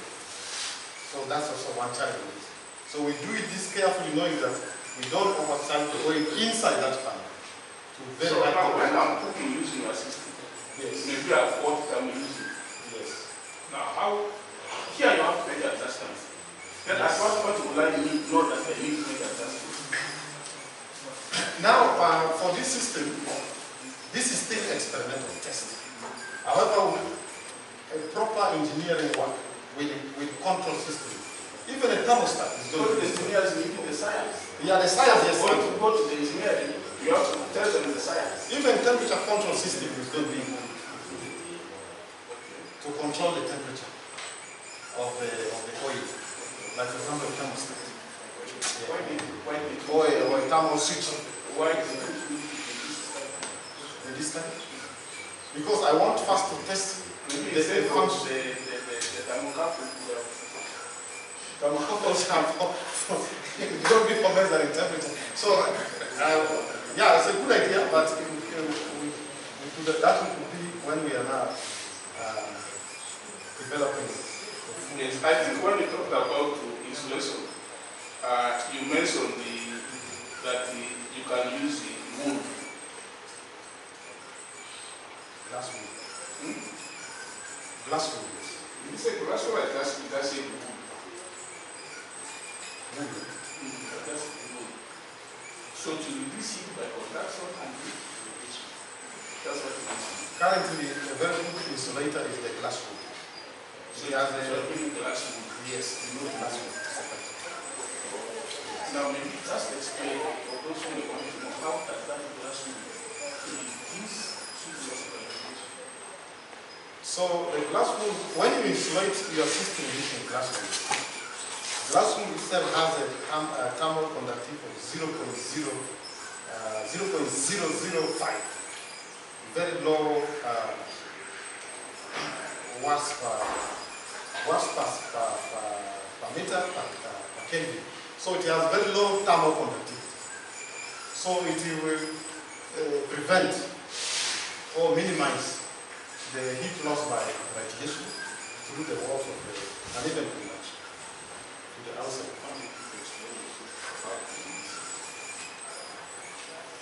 The more the thickness of the insulation, because also that's very important.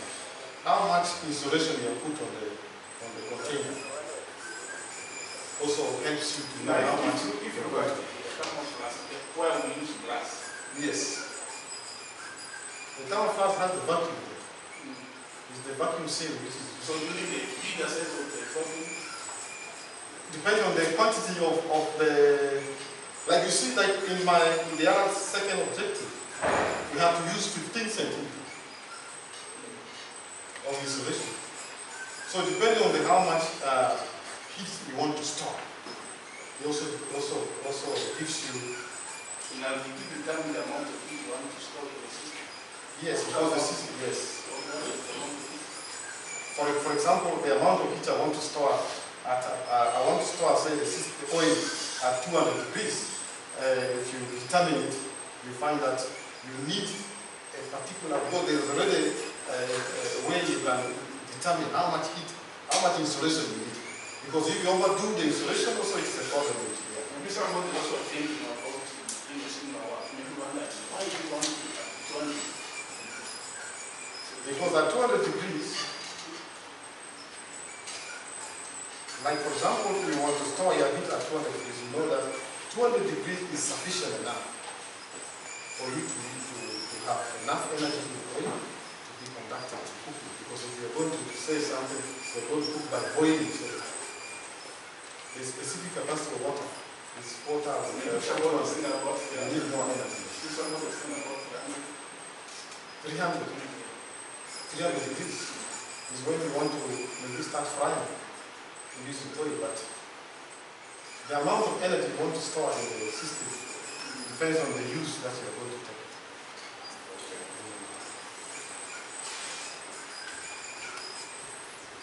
Now, on page 57,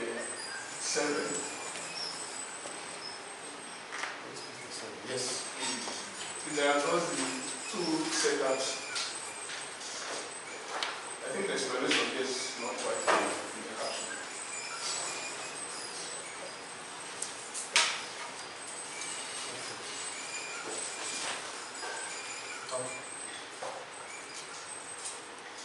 That one I can expand it. Now, maybe faster. We go to 66. Now, I think that's to do with the mounting of the solar panels. Yes. You specifically chose the mounting, you said at 15 degrees. Yes. Was it the 15 to the vertical, to the horizontal, or what was the difference of that 15? 15 to the horizontal. Yes. Okay, why 15? Because we have two seasons. We have the summer and we have the winter. Everywhere we have this, but not the way how we term it be different, but we have the two seasons there. I think first we talk about the right? Okay, the 15 degrees is based on the latitude of the particular place. Yes, so if you are in winter, I think it's 15 degrees plus your latitude. In summer, 15 degrees plus. that, because one thing is that the 15 degrees is based on your latitude. However, the 15 degrees also is very supportful during rainy season. You don't have accumulation of dust and rain can wash it during. So I'm saying because you want to avoid the dust accumulation. Yeah, because when dust accumulates on this solar panel, you know the effect of solar irradiance. Okay. Yes. Now, I didn't quite get how you obtain those values in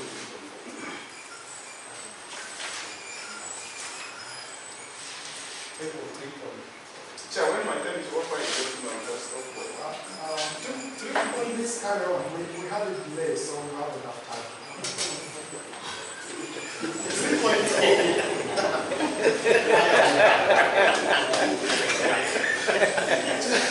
Okay, figure 3.4. And this one was, we were trying to size the system so that we get maximum power generation to send to our cooker. So you have there, well, like for the first case there, we have two solar panels connected in series, and each has a open circuit voltage about 45. So when you have those two, you have 90 volts, two pieces connected in series. And the 8.4 is the current at maximum power, which is already from the specification of the solar panel. Power, V square over R, and from the Ohm's law. That's why the equation was obtained. The 72 and calculated in fact, that's the statement to arrive to the resistance that will happen from Ohm's law.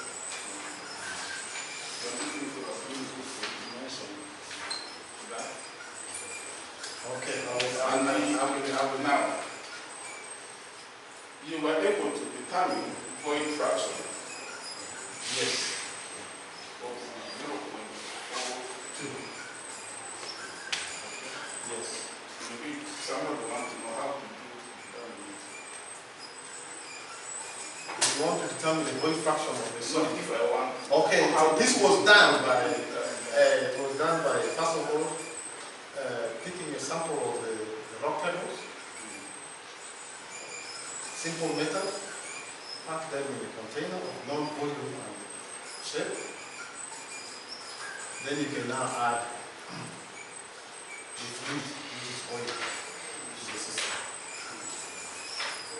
First, try to measure that without, you get the mass without, and the other one with boiling. When you get the difference between the two, you see the boil function.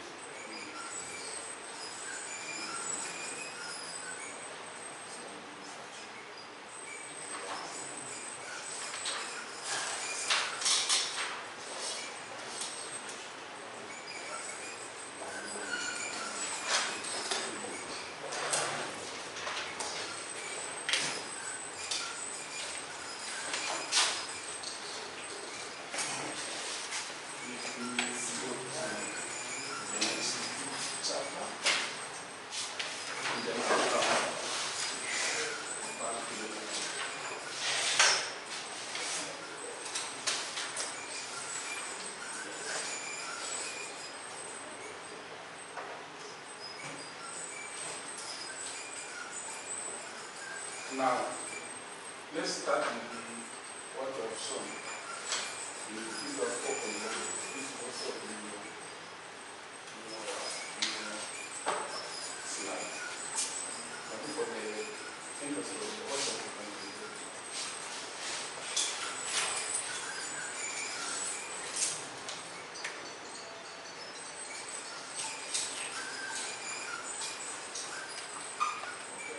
now, if somebody asks, is there a relationship between the A and B? Yes. Explain to them. The relations between, I said, this, the graph here shows the performance of the funnel system in charging the heat storage. Okay? At that level, at the barrier level 1. So the first relationship is the temperature on top of the funnel. And you can see from the image there at the center, temperatures are 150 degrees. And that temperature, which has been captured by that thermal camera, shows the surface temperature on top of the funnel. So it is, and that presents for you the heat function of the system. So that picture gives you even more, gives you more confidence that the funnel is able to direct the heat upward, and the oil on top of the funnel is as hot as the radiated heat from the top, taken by the funnel. Now, if you look at the structure of the design, where you can see a red oil, you say it was hot. The red part is the white one. The hot part is the white one. Yes. In your design. Yes. Now, do you expect there to be variation of temperature within the red oil? Yeah, because also heating elements, the way how heating elements operate by Joul's heating, then you have, it's not, initially it will not be uniform. Yes. You can have others which are manufactured with heating starts from the top, others manufactured for heating to start from the bottom. Now, once it's charged. Once it's charged in that column, we expect uniform heating in that column. However, the on top will be hotter than the one at the bottom. Because of, you know, then Once the water is boiling. Once water is boiling, You expect during boiling,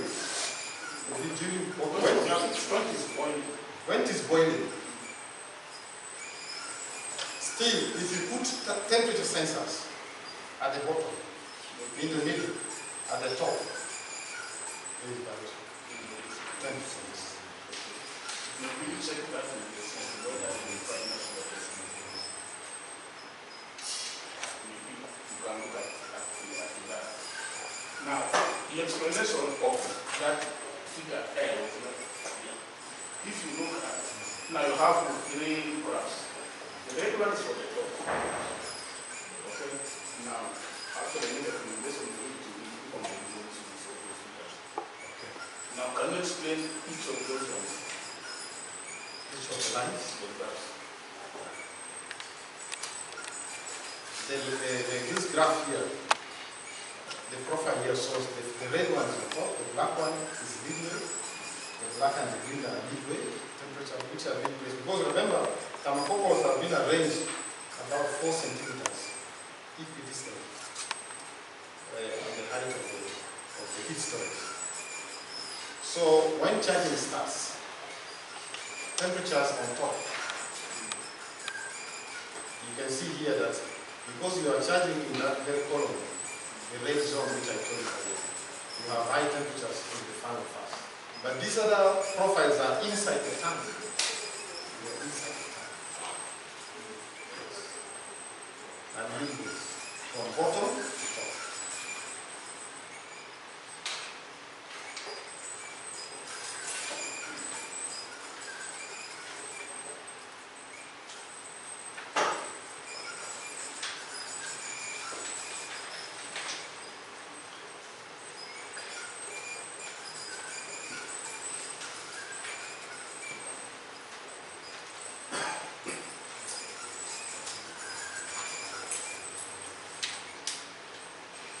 Now, that 24.1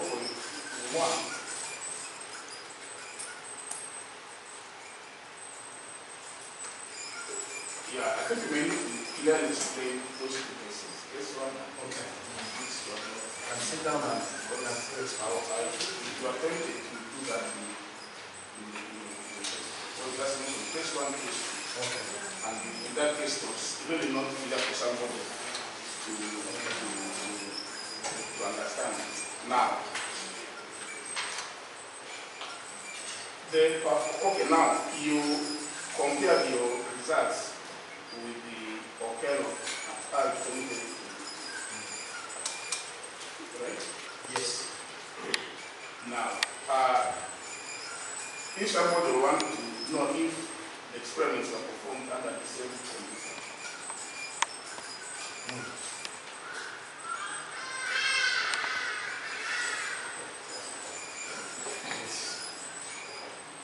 you are under the same condition.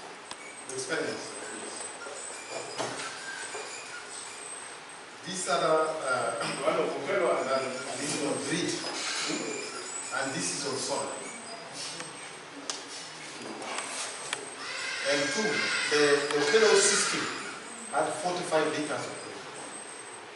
And another thing with that system is that the heating, the cooking pot was embedded inside the storage, but without a fan. because I'm trying to compare the performance. Yes. Because now there will be some other factors which may lead to the performance which was not in the other, or which may not be delivered which was in the other. So we need to go into the details. What exactly they are positive? This is not a paper. So looking at the work of the fellow and the viewers. Now to compare, you must go into the details of the conditions under which they were done. Now, for example, now when you try to this now on your the barrier height, the one you are testing. Now you increased. What did you find? And Okello's case was fixed. Yes. Now you only looked at the two cases. Yes. Not what happened if you increase the height. Would you expect maybe improvement or the might have been a drop?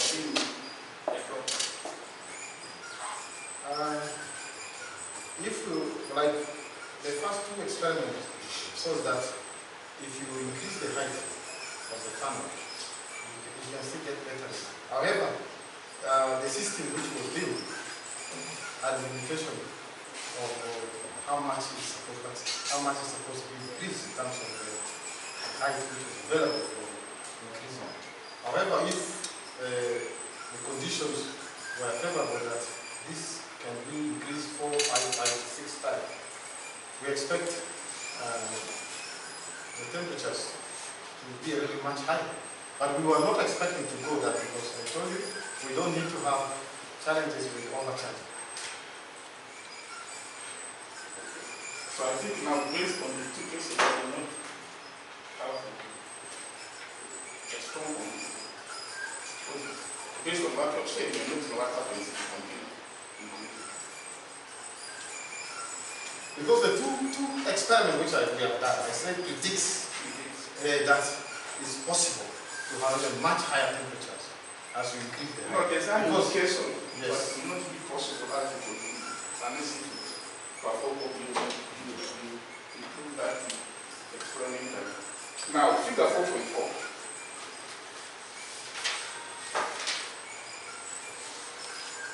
Now, I think first of all, the captions. And I think I mentioned that I have comments on all the papers. Don't those who I didn't have comments on, maybe the acknowledgement, table of contents and so on. Maybe because I mentioned that most likely you gave a wrong, that's my assumption, based on what I've heard from you today. You need to confirm. Okay. Now, the fluctuations, you want to talk about because of addition. So were you adding water very many times or it was not clear? But if you look at the green one. The green one is the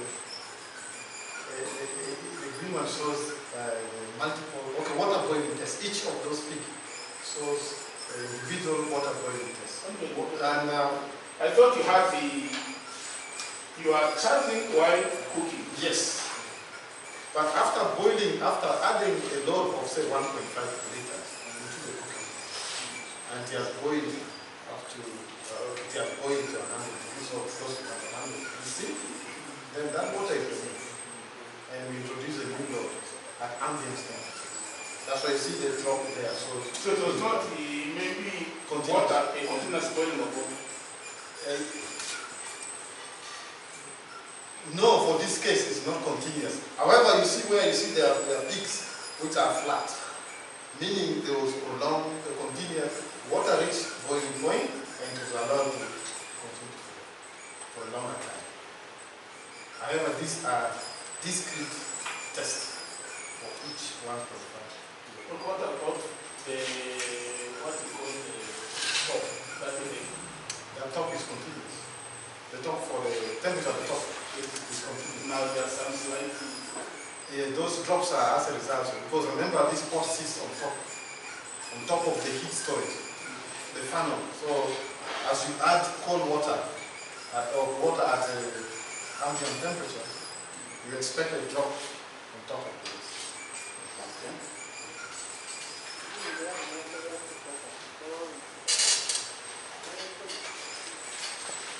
Now, when you are cooking, I think you are right. I think it was the beans. Yes. Now, you first left the water to boil. Yes. After the water is boiled, then add the beans.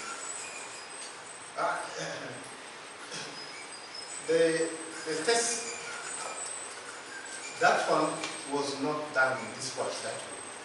For this case, water and beans were added at ambient temperatures. So I think you need to look at that. Because now, But this case, what you wrote there is that you first boil water. When you have reached 100, call the boiling point.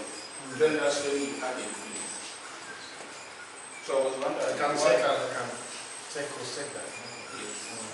Then I was wondering why. And then, when maybe the water level dropped, you went to look for water which was at 50 meters. And came and added. You know, the mamas, when they're cooking their beans, it was a controlled cooking test, where they cook their beans, they have also water on top of the pot. As it is boiling, the water, after the beans is boiling, you know, the food is boiling, they have also water on top, being warmer. So the temperature of that water on top of the pot, at maybe after 1 hour or whatever, will be close to. Yeah, I think for them, that's Warm what water. they were also trying to do. So I was also trying to follow exactly the way how these women and children cook their beans. Now, did you boil also, was this water on the pot?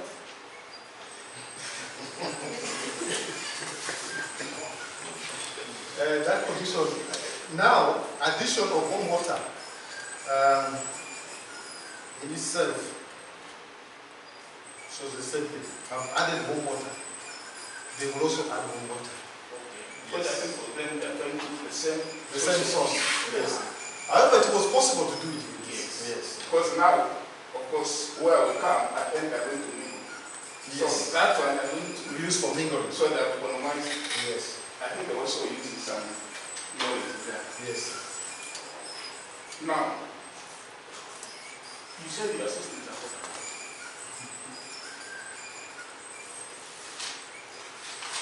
Yes and no. Yes. But you said yes. You Yes. said it's affordable. Yes. Unless you are saying It's affordable, yes. it's affordable. And yet it is still in the testing stage. It has not gone to engineering. Looking at the materials for construction and also looking at some of the components which are one-time. Now when you say it's affordable, you are comparing with what other sources? Compare with the grid, because remember with the grid, I connect this system to grid, I have to pay the tariff. Every time. Because our tariffs are high. Yeah.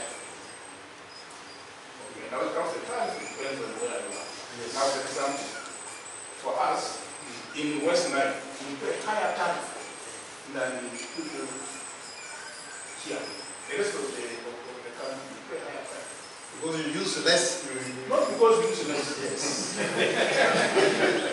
It is because we were not connected to so it was on the record. So the tariffs were higher. For the generators.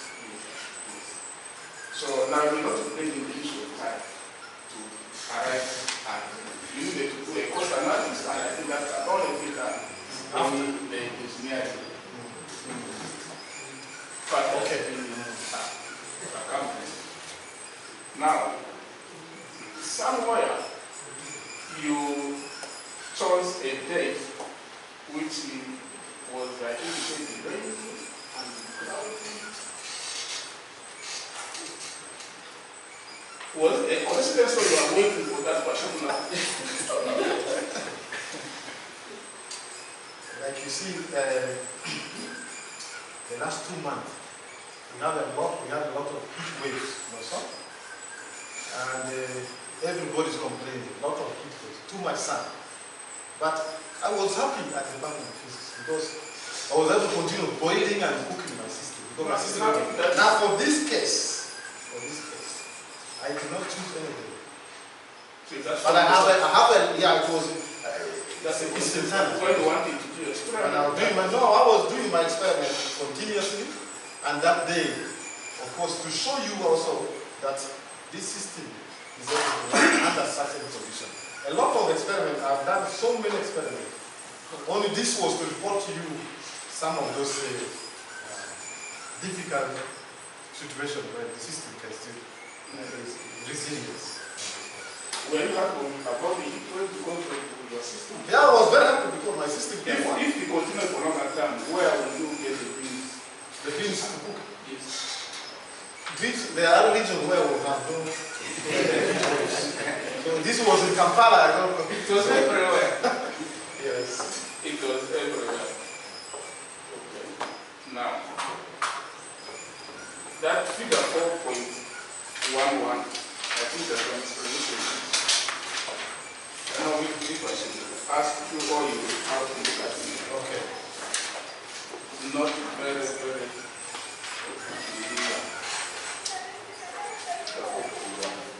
what about the temperature rise and the temperature? Yes. So I think the hack is, I think it's on most of the Yes, yes. to look at the Okay. I will review it.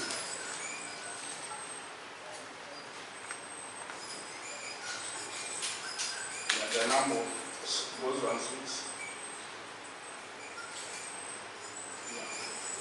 now you came up with you worked on the 2 heat storage systems. Yes. Okay. Now you said external and internal. Now if you look at the external, if you external. For example, that one.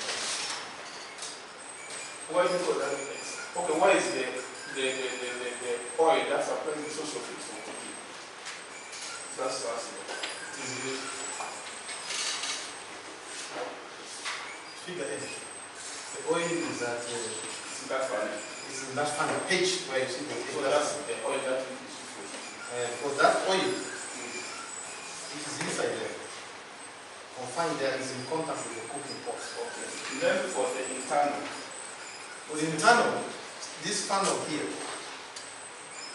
was taken inside the history cell. Just a partition of the storage. Yes. So that's in terms of the heat storage. What is external, internal, in terms of heat storage? No, in terms of heat storage, we are talking about this tank T, where we have the oil and oil. Yeah, By that's history what I'm saying. Yes. Because for the internal, It was only oil. you have, of course, that storage storage. So now this in terms of the heat storage, here you connect one external storage. We have connected the external storage because we want to use the oil for cooking as well as also store it. When we that are also used for cooking and storage. yeah, but we have more capacity In this one. compared to the other. So it's about the storage capacity. Storage capacity, also cooking independence. Now, according to which one performs better? To me, Jimmy's cooker, this dual tank here, No, is the no, one Jimmy has two. Jimmy has two, but this one here performs better because This one is better. however, the first one, I love the first one because of one thing. It gave me a good idea how to use even small solar radiators to cook. You can imagine now in this case here, on a cloudy day, on a rainy day, if you are not interested in storing that day, or if it is too much cloudy and rainy, you can only use the the fan, to proceed with your cooking. If you finish cooking, then you can, because sometimes you will not have enough sun radiation to produce for your electricity to cook while storing heat. Now, do you know for how long you can store it? Yes. Like when you check this storage for up to 200 degrees, it will take you 48 hours to reduce with good insulation to reduce to about below 100, about 20 degrees. And then given that you have to be 2, 3, 4 days Of no sun. heavy rain. Heavy rain. Yes. Heavy rain. The beauty of Uganda is that I'm talking about the because this system, 2, 3, 4 days. there is always the sun. The little sun you get, the solar panel will give you some energy. So the hope in our solar system that a number of research has been done. We have good sun. Because At least 5 hours. This is something very good. Yes. Because if you can do oil and store energy for quite a long time. Then we have to expand the storage tank. Okay. Then And if we expand the storage tank, another thing is expand the now charging. the charging. Mm. You are using solar Yes, for charging. yes, Solar panels for charging. yes. Okay. Now, which may be expensive for some other people. There is an alternative for using the sun to charge other than using the solar panel. In the areas where there is grid connection, and also we can also have the wind. We can also I have. want the sun. Okay, you want the sun. Only the sun. Without using the solar panel. Then we now have to do what's called preheating. We can have evacuated tubes. We preheat our oil using those. You see those evacuated tube on building for water heating thing. We can use the water heating system to preheat our oil before sending it to the heat storage. And that alone, using the sun. yeah, using the sun directly. We have another alternative system where before the oil enters the tank, we preheat it to higher temperatures, say like 180 degrees, and then send into our system where they are rock. So that oil charges our oil further, our rock further, and then boosting the energy. On days when we have, as you said, 3 days of rain, heavy rain. How much time will you need for charging?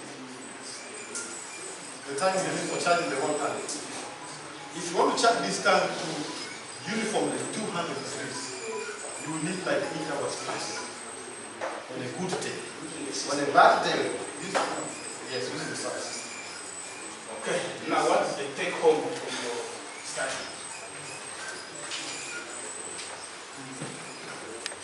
The take home for this study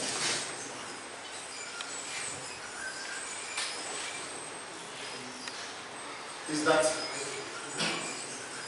the system which we have constructed with the heat storage system is ready for field testing. To be tested in the community and see how it performs.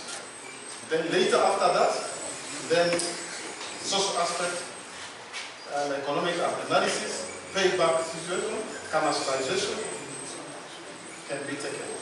And this system is recommended for schools for boiling beans, so that we can reduce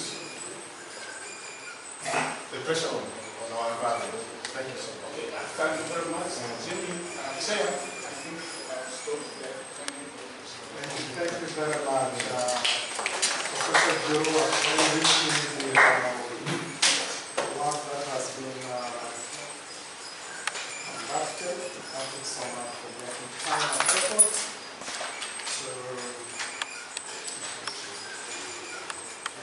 engage the candidate and discuss the process of improving that. So we now move on to the next step of this process, which is the engagement by the boss committee.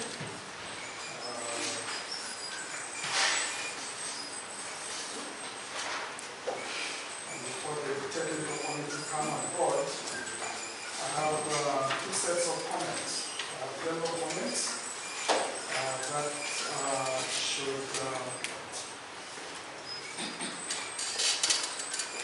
inform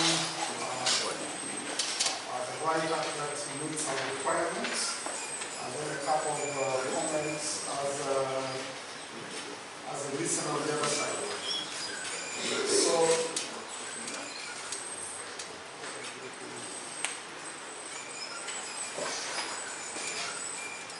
some quick comments, and these are some of the things associated with what maybe the discussant has very general comments on background. Background is a little more focused. It's detailed and lengthy, and you need to make it more focused so that there is context and then the rationale comes out very clearly so that comes out. Citing references is not consistent. These are basic things that should generate sentences that are complete. Punctuation marks and some of those basic things should be looked at very slowly throughout the text of the thesis, so that there is a consistent report that is completed. When a study is being written at this stage, it's a narrative of work that has been completed. So don't continue to refer to, I will do that, I propose to do that, because it's already done. So make sure that past tense is used at right stages of activities that have been done. This stage will require a section on theoretical and conceptual frameworks. Make sure you add that to your section, so that it captures that well in other stages of the study, because that's a requirement that unfortunately will be called up some of these changes. Make sure you add that to the review chapter, there are sections in the literature chapter that have no citations at all. That's not acceptable because this is a review of work that others have done in the past. So please go carefully through those sections of the whole basis, that is, to ensure that you provide due reference to the sources that you have tapped into and used to inform your work. Basic things like units and numbers, clear space between them. When I look at figures and tables, some figures are not referred to in the text. So you need to ensure that every figure table that you have in the report is referred to at an appropriate section, not after I have seen it, but before you present the detail of that. So that should come up there. There is a very a word that you need to be very careful about, etc. You give an example of one word and then you say etc. That shows as an example of laziness, because it shows that you have not taken enough effort trying to review what is not the right examples. Not I use including ABC. But the moment, and I saw it quite now by etc. So that's something you need to avoid. Text on all figures should be legible. I think this is something that the discussant was mentioning. Any text or written information on the figures should be legible. Some of them are blurred. It's like you copied them from somewhere and planted them there and they're not clear. And then table of contents you should have appendices listed there because you have a list of appendices that we should be able to get to right from the table of contents. These specific objectives should be smart and focused. You cannot use two different specific objectives for the same set of activities. Okay, so make sure you're designing and you're evaluating. There's a whole set of different activities related to that. So that probably would have provided you with enough specific objectives not to be excited enough to add the title. Okay? Because they're already there. Okay, so make sure that you refocus them so that different smart ones very clear focus on each other. And then lastly, the conclusion should factually derive from specific objectives. Even in your presentation here, you skipped it. You flashed a slide of conclusions and you went and focused on the recommendations. I cannot take up your recommendations if I have not appreciated what your key findings are. That's the backbone of this study. Your key findings. And you did not say anything about them. Okay? So make sure that I skim through the basis of whether they are actual and pick out very clearly messages like what the discussant said. Key messages that we should take home. Now be very clear on that slide. But I can't take any message home because you just skipped it and went to recommendations. Okay? So make sure that going forward, you value the conclusions that the study has done. So those are the general comments that we need to work on them because that informs the quality of places that we expect at this level. Thank you. Okay. Yes. Now I have two layman's comments. One is the choice and control of the material that you use to prepare the study. Again, it didn't come out very well there. Why did you choose those specific material? How did you quality control them? Because in your specific objectives is something that's already the issue of costs doesn't come in here because you're not going to that process. It is here. And the moment it's in your specific objective, you either work on it or remove it. Because otherwise, you have not done your diligence to it. Okay, so the choice of materials is very, I got very concerned when you talk about granite. And without giving us the specifics of why granite is being used. Some people online are talking of pebbles, pumice, and so on. So you need to be very careful when you're using some of these materials. Show an understanding of why it's being used. And that did not come across very well. So make sure that clear justification is provided for why those materials were used, and that may inform the narrative around whether they are cost effective or simple or whatever it is. And then lastly, the process of cooking. I was just trying to follow the consistency in that process. One moment you're cooking beans, the other moment you're cooking rice, the next moment you're cooking cassava, the next moment you're cooking water. How do you compare in terms of performance? Because each of these foodstuffs have their own related issues. Why did you pick one or two foodstuffs and consistently, in a very systematic way, show how your equipment here is able to get them to what you call a cooked stage or a boiling stage or something? The moment you're here cooking this today, they're cooking that today, and if there is climate that is the weather that's changing every day and so on, and it's affecting the parameters of the system, I thought that's where the physics should be. Because at the end of the day, it's the science of this process that will be taken forward to the engineering side. Okay. Those are my general comments. I'll move on to Dr. Ndogo, please. Thank you so much, Jim, for the nice talk and presentation. Most of my comments were kind of captured by the main discussion and the dean. But I'll center my argument on one thing, only one, okay? And I want you to take care of it before answering it, okay? So, my question is this. What's the new physics? What new physics have you really added here? Okay.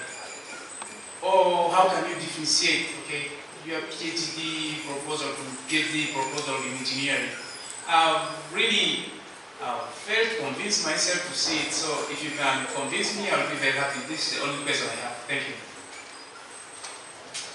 Thank you so much, Dr. for that question.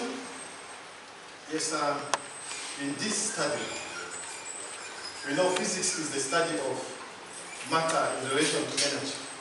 So, in this study, we have materials such as the rock pebble, or the oil. Yes. And we are looking at the particular matter, for example, in this case, solid and liquid. Yeah. And these materials are being used to store energy. Yeah. And we are using this energy in an applicable way to produce. So where is the new physics? Are you not simply sampling already known, physics findings? No. So where is the new physics? In this one. In fact, I told you physics is the study of matter in relation to energy. And here we are studying, the research has been done in relation to applications. We are trying the physics from the solar cell, we have the physics from the material and storing energy, and then using for cooking. So in this case, I'm applying physics. So you haven't, you haven't discovered a new physics, right? Or you haven't added a new physics, right? No, I've added the use of physics. I've added the use of physics in the... Jimmy, how is this different from engineering? This study here is different from engineering. How? However, remember, the work involved construction, design. But what we are talking about here is that the design that we have added, that we can charge a system, we can charge an energy storage system using a funnel system. And the funnel here we have brought forward is able to give us high surface energy, which can be conducted through the system which we have for cooking. So there's a very, very special innovation in this case. Let me listen. We're not trying to pin you down. No. But the thing is, you have to really add clearly, okay, how physics really come into your thesis, okay? For example, when it comes to the design of the funnel and so on, okay, there's a lot of physics, okay, which goes on there, okay? But then, from your discussion, from your presentation, it was not very clear. And that really has to come out clearly, okay? Like, pebble, when you talk about pebble, what are the physical properties of pebble that make it suitable to be used, that there's a lot of physics, material science in pebbles and so on. But you have not discussed anything, you just used it. I don't know, it's really something which you should address and discuss in your Yes. Okay. The material property of this pebble rock analysis have been given. Maybe you think I have not put enough on those properties. However, what I've told you is that I have contributed positively in developing a system. By applying the laws of physics, thermodynamics, and all this. Yes.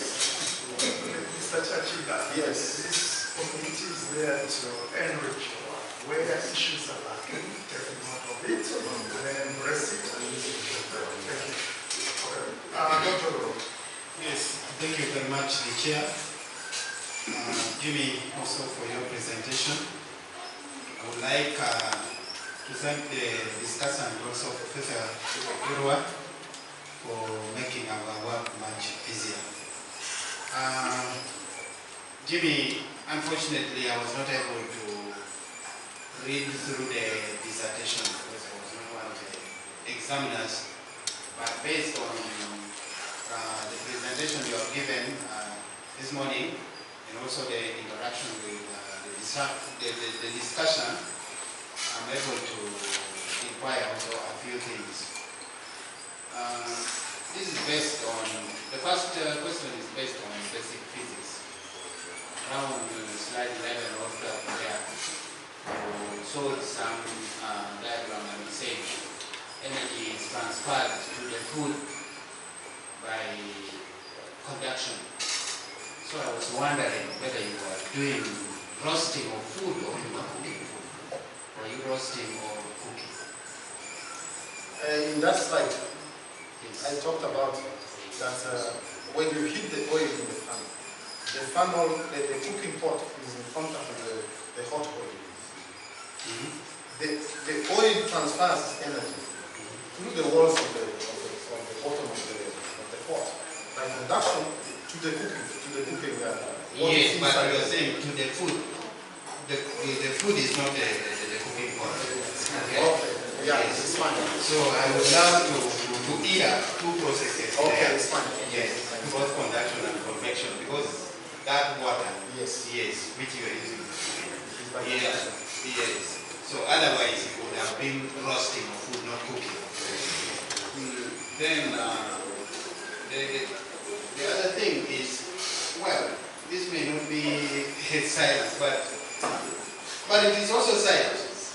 When you showed, especially the slide where people were eating, you say the food cooked using the system tasted so well. How? How does your system make food taste so well? You see that this system is first of all, those who have tested the food agree that by testing the food, they agree that the food is tested well as well, because they compare with the daily food they eat from the restaurant and their home. And so the test is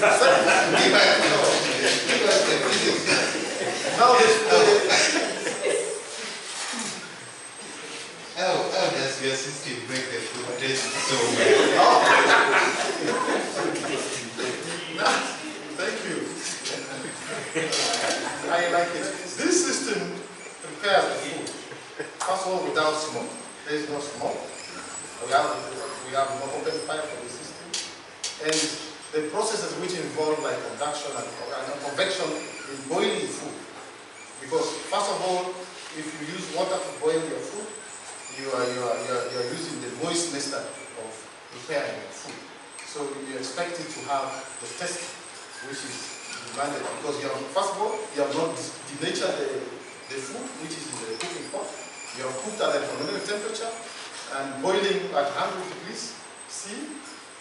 Both beans and also maybe rice and this other system that you have cooked have the same conditions of cooking.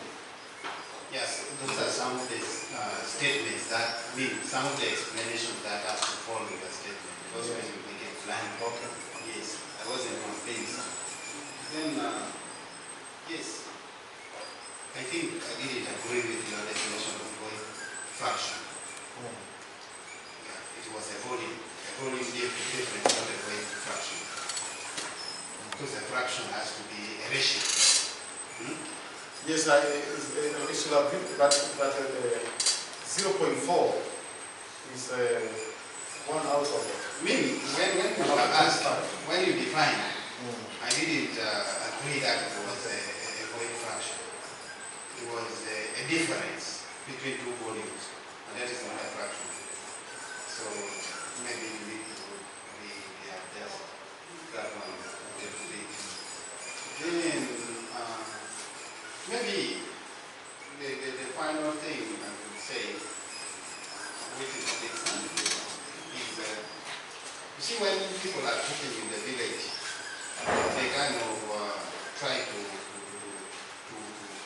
warm the water such that, you know, the temperature is, by the time they are adding, the temperatures are kind of uniform and whatever. So in your system and explanation also, because sometimes when water is at a higher temperature, you add water which is at a lower temperature. I would think the time for eating and boiling food will kind of be lengthened. Yes, so I would love to have had a situation where you're trying to control that the temperature of the water being added so much. Because you see, your system is supposed to inform and improve cooking in the villages. Can't just merely see what they're doing and you also do it like that. Then a statement also which you said, I don't know whether it was out of excitement, when power disappeared, you say now it is the time to go solar. But through your presentation, I didn't see how your research helped us at that particular moment. How can I be convinced that solar is important?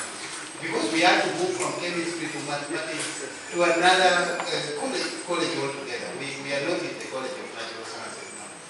Doctor, the next move was going to be to physics. Because now that was the next move. But however, the next move, and we have solar panels already there in the system. And in the installation phase of this system, part of the system is going to be used for lighting and also powering electronics. Yes, I think. Thank you very much. Dr. Next, please. Thank you, Chair.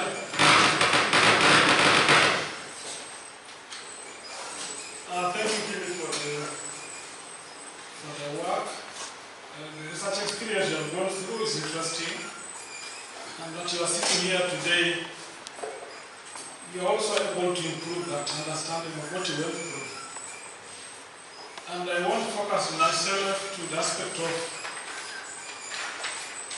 the way you are reporting your work, the way you are writing. Is it scientific or there is some bit of laxity? Okay. Are you reporting accurately or less accurately? Are you concluding within the context of your study? Are you led by the context of your study? I would beg that I will follow. I will do it following the slides. Let's start with slide 1. It's a very particular slide. Slide 1. The title, where the title is. So from that title, I would go for what is specific here, which is key. I would expect this to be the heart of your study: solar, thermal energy storage technology. Okay? That's the heart of your study. Whether to add development or to add off-grid, now you will be the one to work out whether it's necessary. But at the end of the day, you are looking at strictly that your scope: solar, thermal energy storage technology. So try to understand your concept. By the time you bring off-grid cooking applications, now that should take your mind to, is there going to be an objective on cooking? Is there going to be an objective on cooking? And let's go to the objectives and see.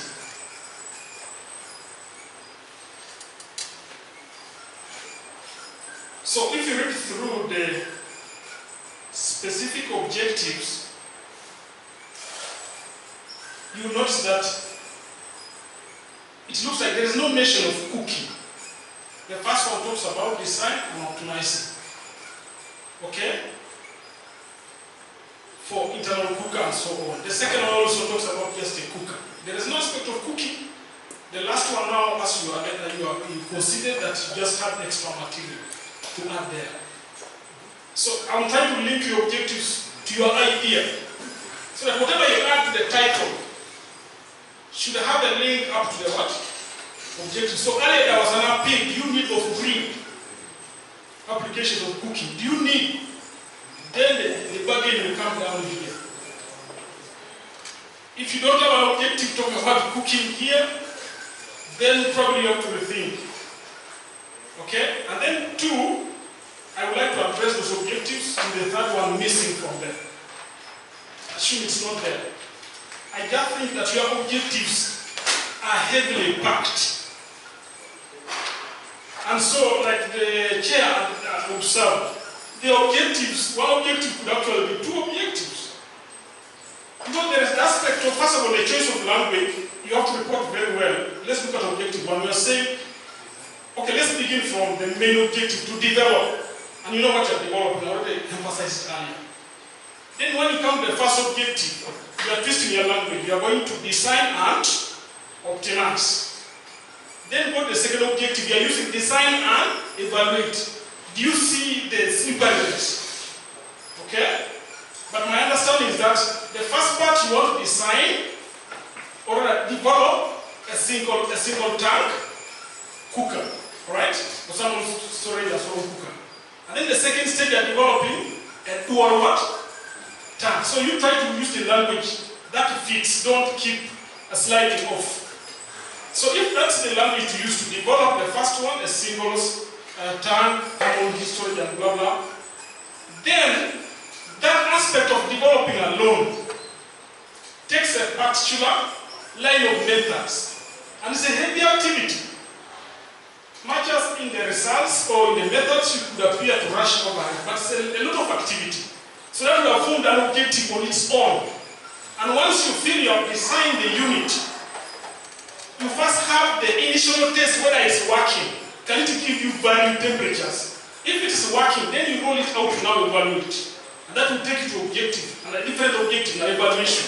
Now the evaluation from the results you have reported will have how does it perform during charging to the temperature you want. So you see as the profiles are different layers of the tank. And then how does it perform during discharge? And so you also show us those different graphs. And then now, when you introduce the beans, the rice, and so on, again you look at the objective, it looks like it's not going to fit anywhere. Because the objective never mentioned that to evaluate the system on its performance in cooking rice, cooking this, you never mention it anywhere. So it may appear like you got excited and got carried away. So that's why initially I emphasize that you have to make sure that you stay within the context of your concept, and so that you report accurately and don't get the reporting distorted. Okay? So what have I said about objectives? One, I'm saying objective 1 and 2, they are heavily packed. You could unpack them. The first part is development. Alright? And then you do a pre-test. And then the next part of that objective, which will be the independent one, will be to evaluate its performance. Now you classify how you are going to evaluate performance. Are you going to evaluate its performance in charging as well as discharging? Are you also adding cooking beans? So it should be clear in objectives. Alright? Then the other part of reporting, you now go to results. Just want to slide under results. I don't know if the slides will display. But all I want to say is there is where you report the charging process against the solar radiation graph of that day. Okay? You show us radiation at sunrise, midday, and then probably at sunset. Some days you are able to tell that the radiation was varying, okay? So we have peaks and drops, alright? Then on the left you show us the charging process, and the charging process is in terms of the minute you started cooking, or the minute you started charging. 0 means up to maybe 75 minutes, for example, okay? But now the question is, your reporting may not be accurate. When you tag those two graphs, what time of the day did you make that timing? Was it at midday that you started that cooking or that charging process? Okay? So that graph of the radius would actually go to the appendix. Alright? So you will say this cooking or this charging was done at midday within a period of maybe 1 hour, and during that time the radius was of this range, and then you refer to the appendix. Okay? Otherwise, it's not a very accurate reporting to say, on that day the radius was this and that. It was not. Why do you need to measure the whole day? Yet you need cooking only in a matter of minutes. Alright? So the reporting there is not accurate. Okay? So that graph of radius will disappear, go to the appendix, and only capture what time of day and what was the radius recorded, because you saw that's the measuring instrument. The testing, the charging was done within a radius of maybe 40 to 100 megawatts per hour. Alright? That is that. And then lastly is on your conclusions. It appears maybe we are not able to get the slides. But on your conclusions, my concern is, again, probably you got carried away, you abandoned the idea. What you were doing was solar thermal energy storage. So that title is more like a news flash to someone. Okay? Thermal energy storage technology. That's a news flash. So now, I will listen to the news. You read the news up to the end, I'm waiting to hear that. So in the way you are reporting, look at objective 1. If you broke it up into 2 parts, first part is construction, then you should be able to refer us to that the construction either was successful and it was tested, probably it appeared to be usable because the temperature gradient was realizable. Okay? And then you go to the other objective, it became the case evaluation. Then you should be able to report exactly if you say it's able to do this charging for radiation in this range, it's able to charge in this pattern. Okay? For radiation, when the radiation is too high, this is the kind of pattern of charging you get. Okay? If in that objective there was the issue of cooking beans, cooking rice, then you'd also be able to say this system can be able to cook this size of rice for this kind of minutes. So that for us who are reading, we'll have a take home, like it was asked earlier, what's the take home from this study? So I'm just thinking that you will focus your conclusions to look at, to extract the value. I would like you to chew in sugar cane. Okay? If you have the cane and you chew it just briefly and stew it away, you will leave still more juice in it. So in the conclusions, you are trying to extract the juice so that we get it all. And that will give you value for the study you did. Alright? And that is the end. Thank you. Thank you so much.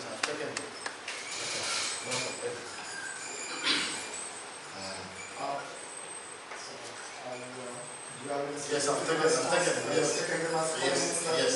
Very good. Thank you very much. Please go ahead. Thank you, Chair, and thank you, Jimmy, for the presentation.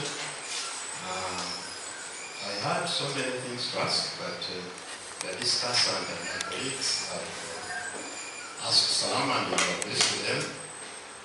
But still, I want to be empathetic to you, even though we moved a lot, but a PhD remains a PhD, so I still ask a few things. Jimmy, what is excess power? Excess power. Excess power in response to what we observe, is that one is that you have used the available power you have, and there is still continuation of the day. For example, the sun is, you have solar radiation running from maybe morning up to evening, but you have it stronger from maybe 8 a.m. to 4 p.m. Now, when you are finished cooking, for example, I'll give you an example of this scenario. You have done cooking, and still you have the sun available. So that additional energy which is available, which can be stored, is what I'm requiring. You are absolutely right. So I was expecting you to address that in your design. So,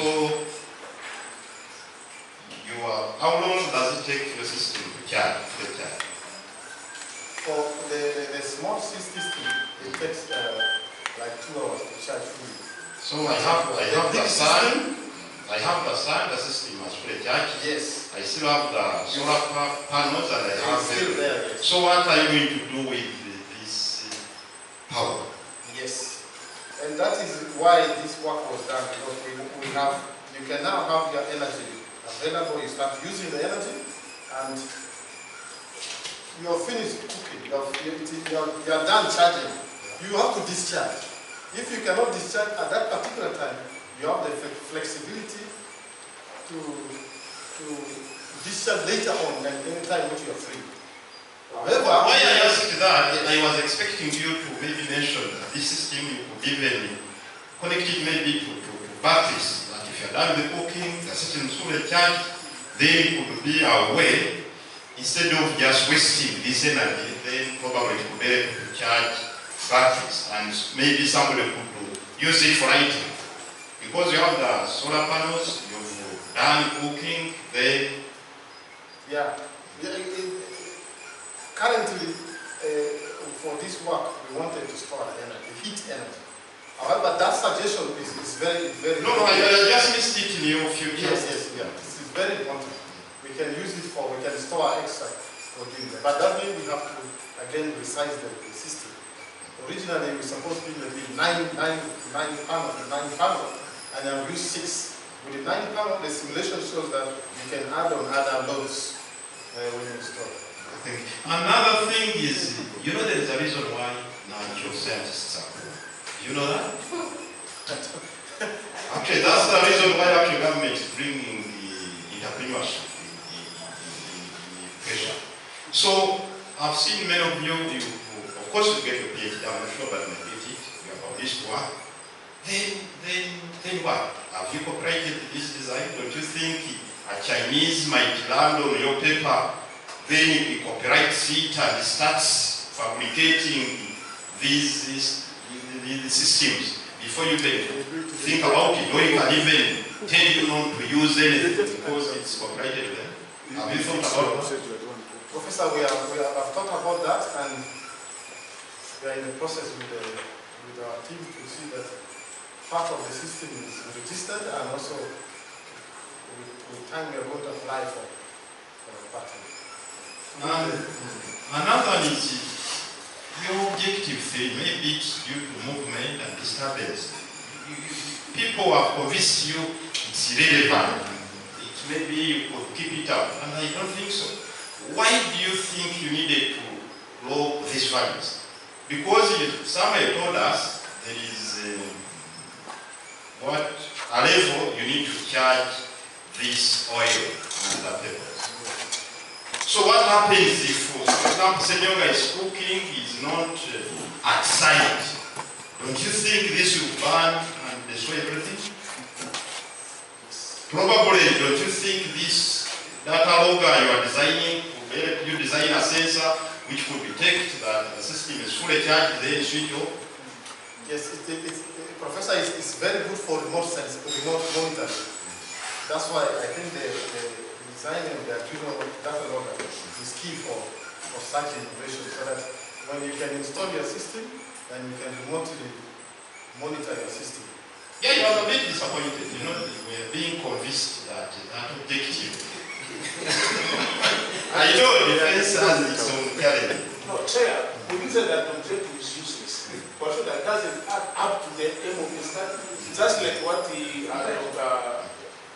was discussed with you. We said that it's useless. It is important, but it doesn't fall within the aim of the study. It has to be incorporated in the title, something like protection also. And another, you know, you are dealing with heat transfer, and there are so many basic equations governing heat. Nothing is sneaked to you.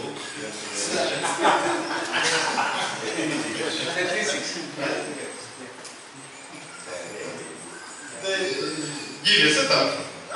The basic equation, put them forward. We have a lot of equations for heat transfer, millions of them. But you didn't talk So, about the one I've talked about on to this presentation. Or maybe even in the thesis, I didn't have a chance to. There are many.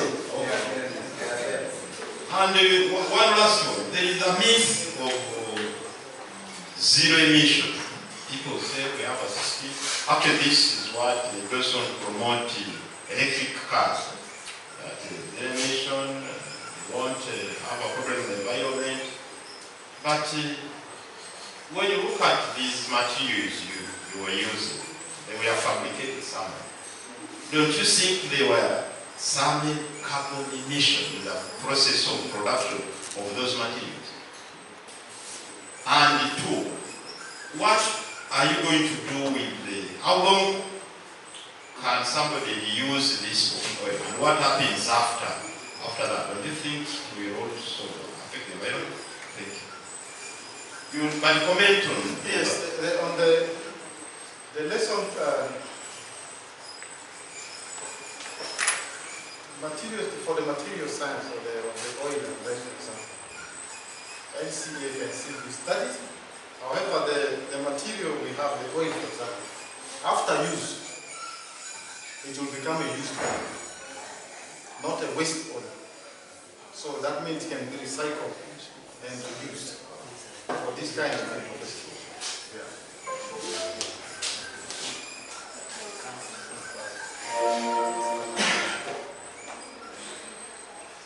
Yes. Thank you, Professor Sinha. Dr. Ayubi, please. Thank you, Chair. Thank you for your presentation. My first comment is that in no significance, we talked of SDG 2, that is for zero hunger. I wonder how your studies going to really contribute to zero hunger, and you're just doing the cooking of the food. And there is nothing like increasing safety or preservation and so on. Can you try to address that? Thank you so much, Doctor. With zero hunger, I mean that there are situations where homes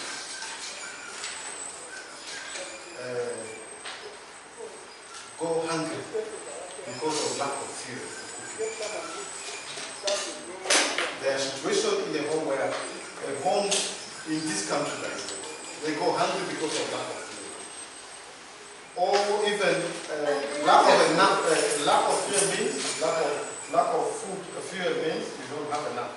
So if you have a school, for example, for 1,000 students, and you don't have enough. Is cooking around 3 kilograms of beans and so on. Yes. When this system is downscaled for a top floor, for example, and you have the sun, which is always there.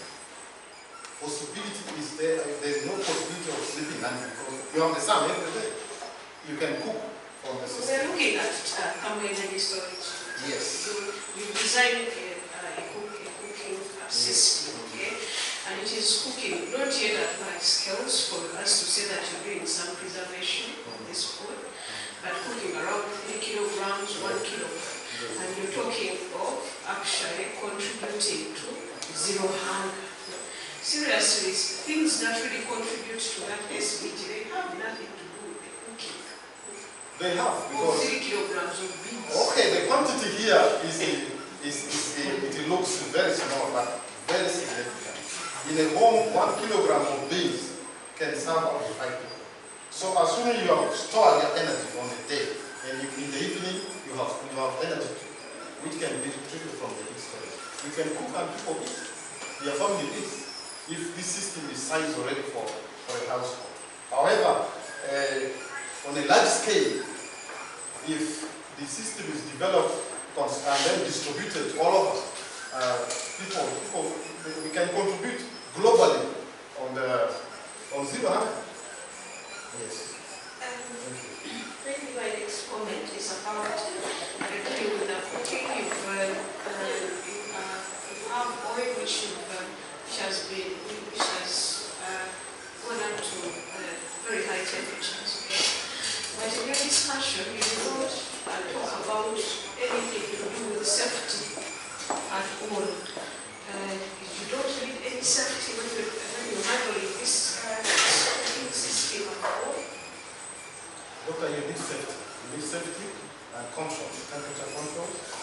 However, one safety which, even for this lab test, is that the system was insulated.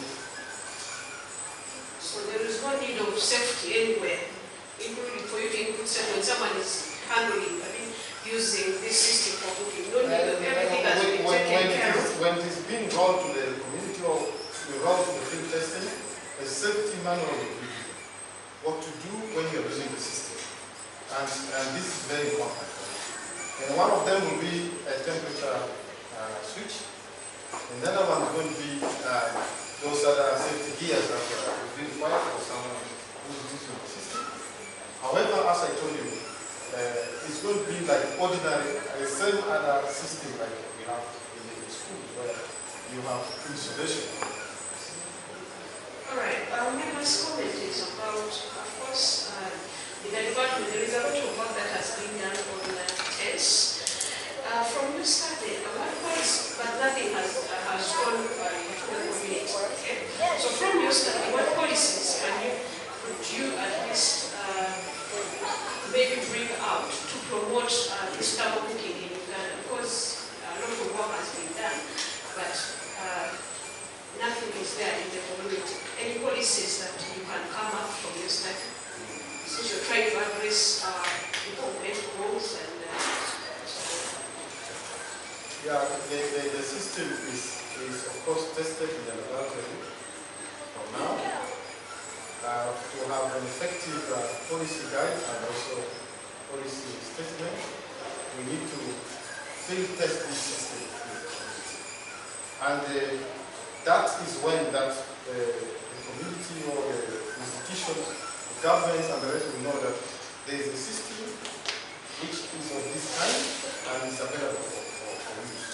So in that case, we need to have publications in terms of talks, we have seminars, we have also issues like radio talks of systems, and also we can publish on newspaper a system of this kind which can be adapted. It has this kind of condition in cooking. This is what is capable of doing, and I think that would be very important if we break through the system. But the first thing is from the lab we must go for field testing, and so that the community and everybody knows that this system before we start even looking at it. Because we believe in system in the field.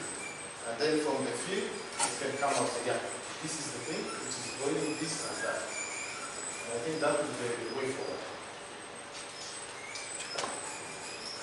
Thank you very much. Let's move on to Dr. please. Yes, thank you, Chair, and thank you, Regina, for your presentation. Yes, I've read your work and I made a number of comments, but now I'm just going to focus on your presentation. In your presentation, I think you talked about the charging efficiency, and I think you gave us typical values you were able to realize, including the thermal performance of your system. But I wish to understand what is the overall performance of the system in terms of the energy output and the useful energy of your system.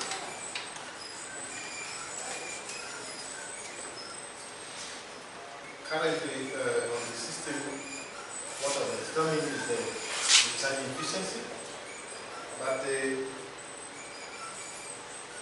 overall charging efficiency of the system, and then even the cooking efficiency of the system will demand more work on that system. But right now, the oil, what we have used for charging has its own efficiency, then the PGs as well have their own efficiency, and then the real weather condition that we have.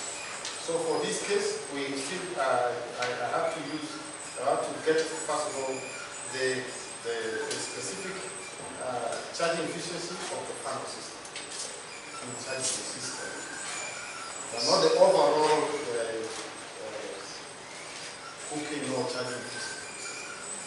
So now, if you don't know or if you don't have an idea about the overall system efficiency, how are you going to evaluate it against other systems?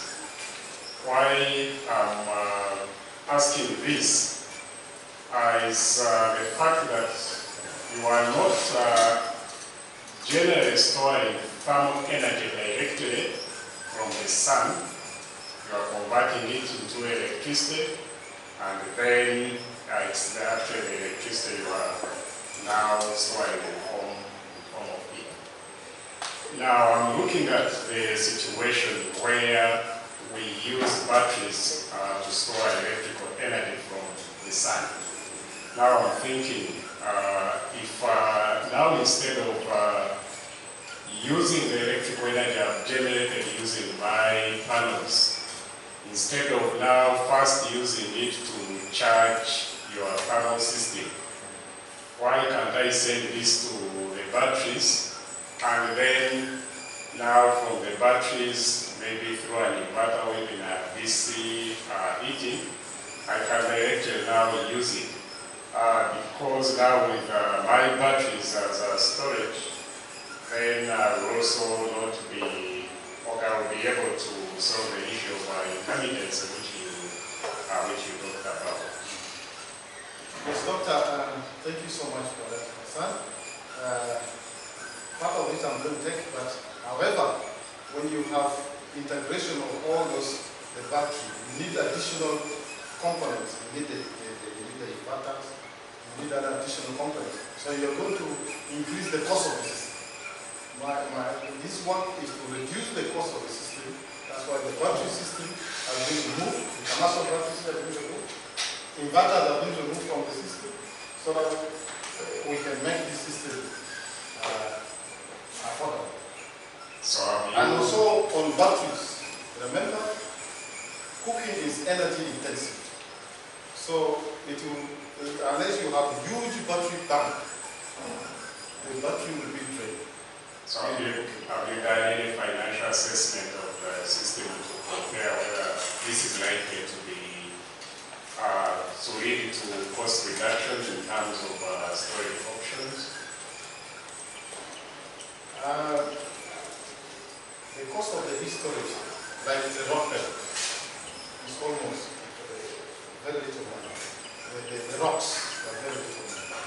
And the oil, the cost of the oil is also, if you check the cost of oil in the market, is also comparable to what we have.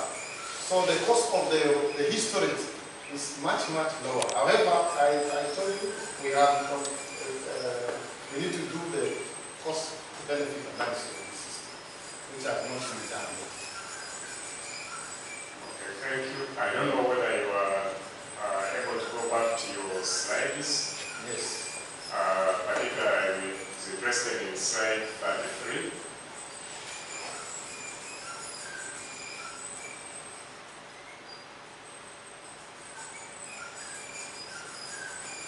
Yes, slide 33, I'm looking at that, I think, figure B, where you, I think, charging for multiple cooking.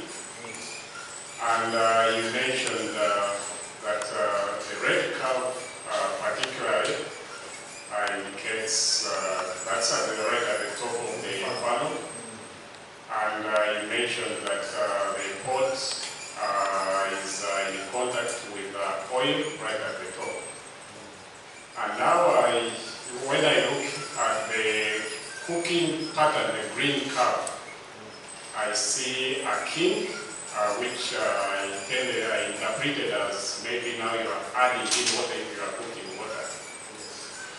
But at the same time, I see now in the red curve, I see something strange there, which is going up like a peak, which I would have expected now also to be a king rather than Yes. So, can you say something about that? The king there at this point here, this one. Yes.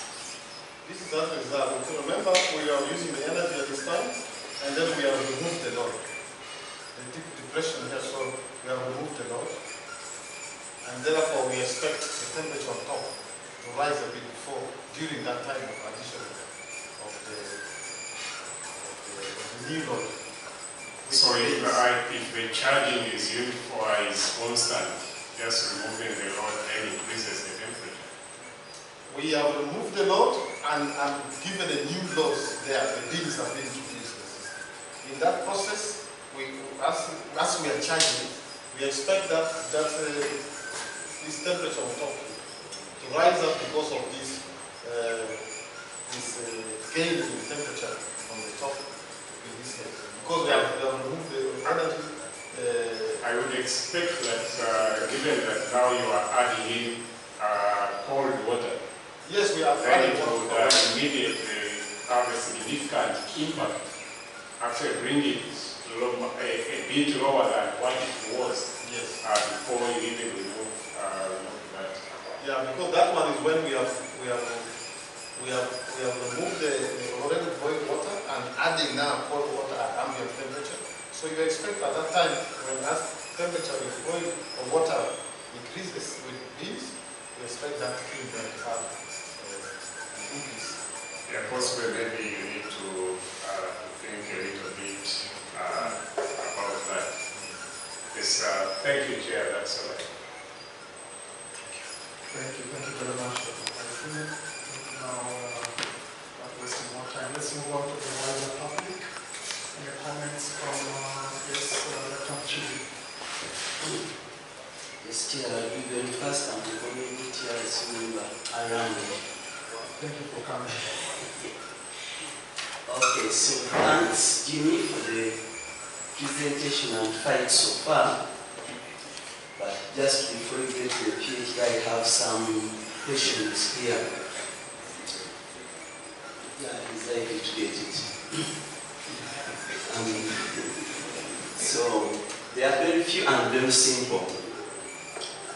So, I have looked at quite a number of the charging graphs, for example, the ones I'm seeing on page 33. How do the discharging graphs look like?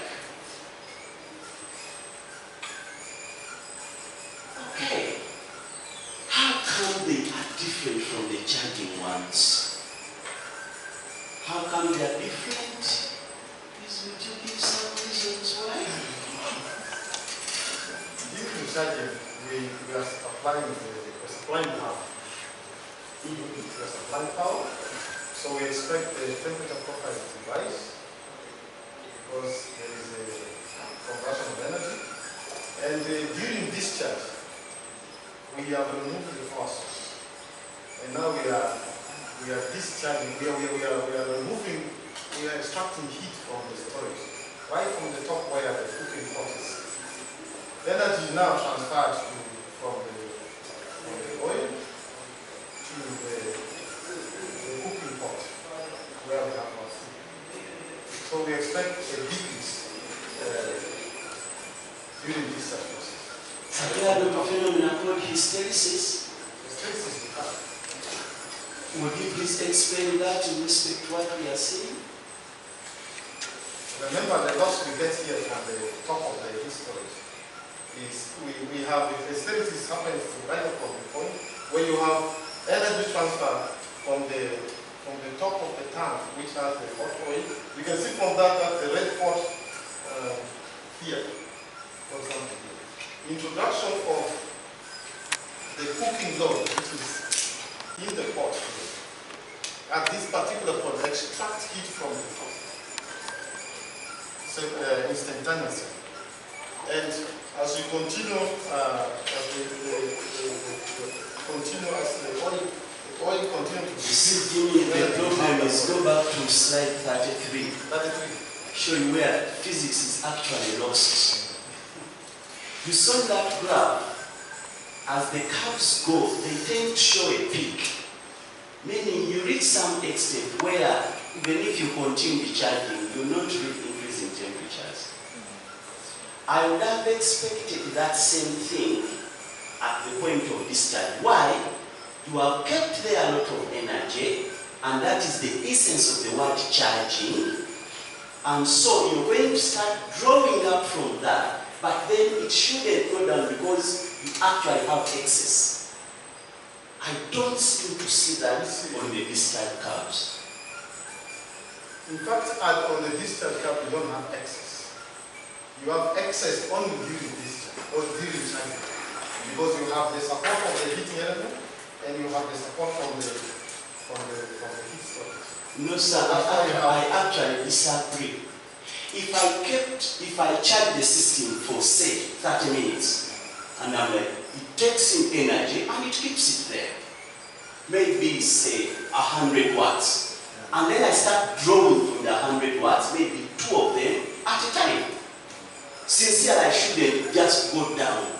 There should be some kind of lag. The same way we charged, which I don't seem to see.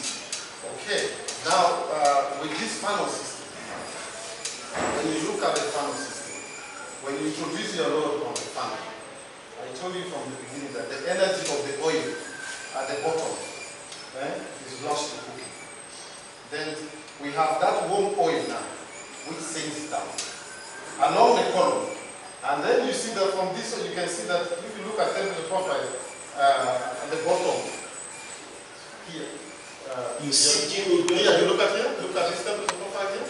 Yes, I see that, but you're going to lose it because you said in the funnel that you're referring to is showing the same trend as the other graphs.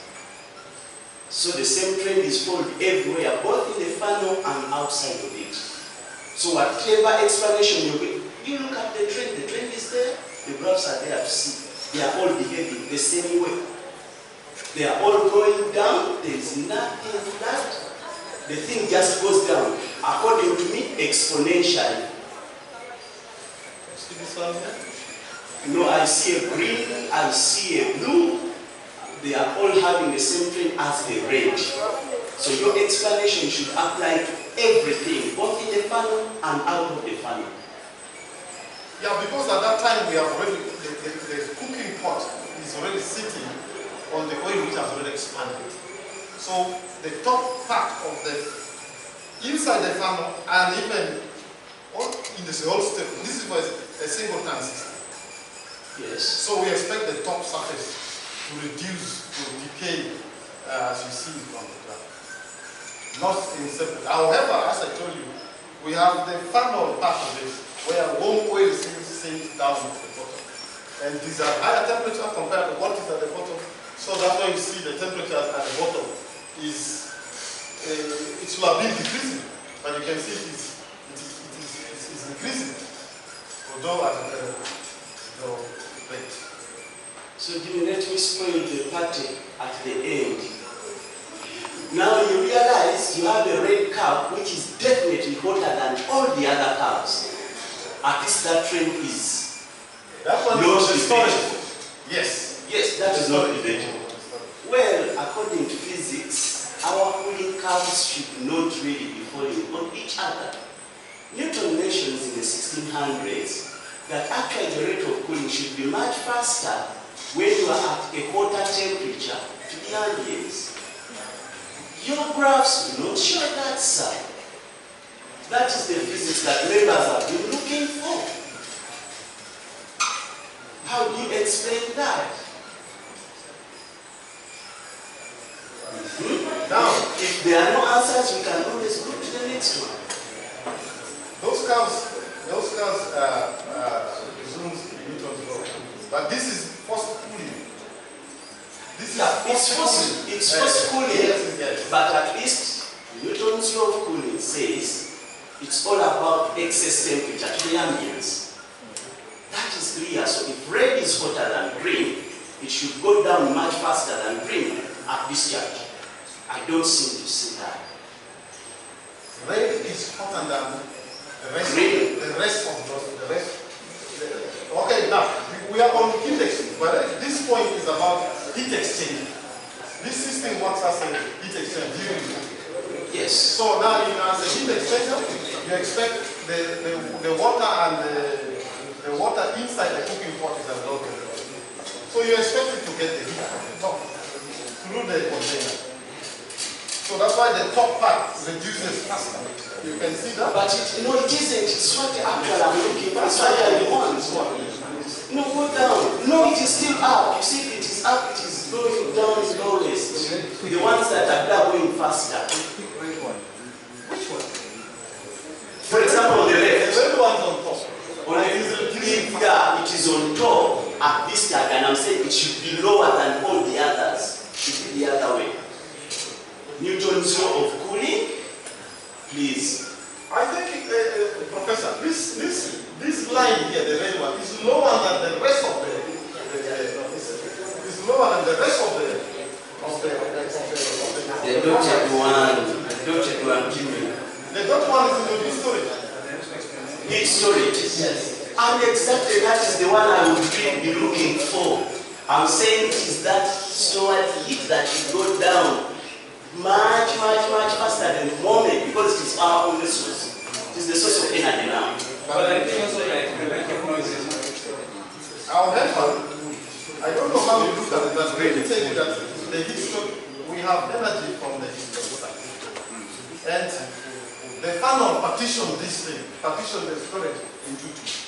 We shall have now, we have, let's do that quickly. The schematic diagram to explain what they are asking. Yes.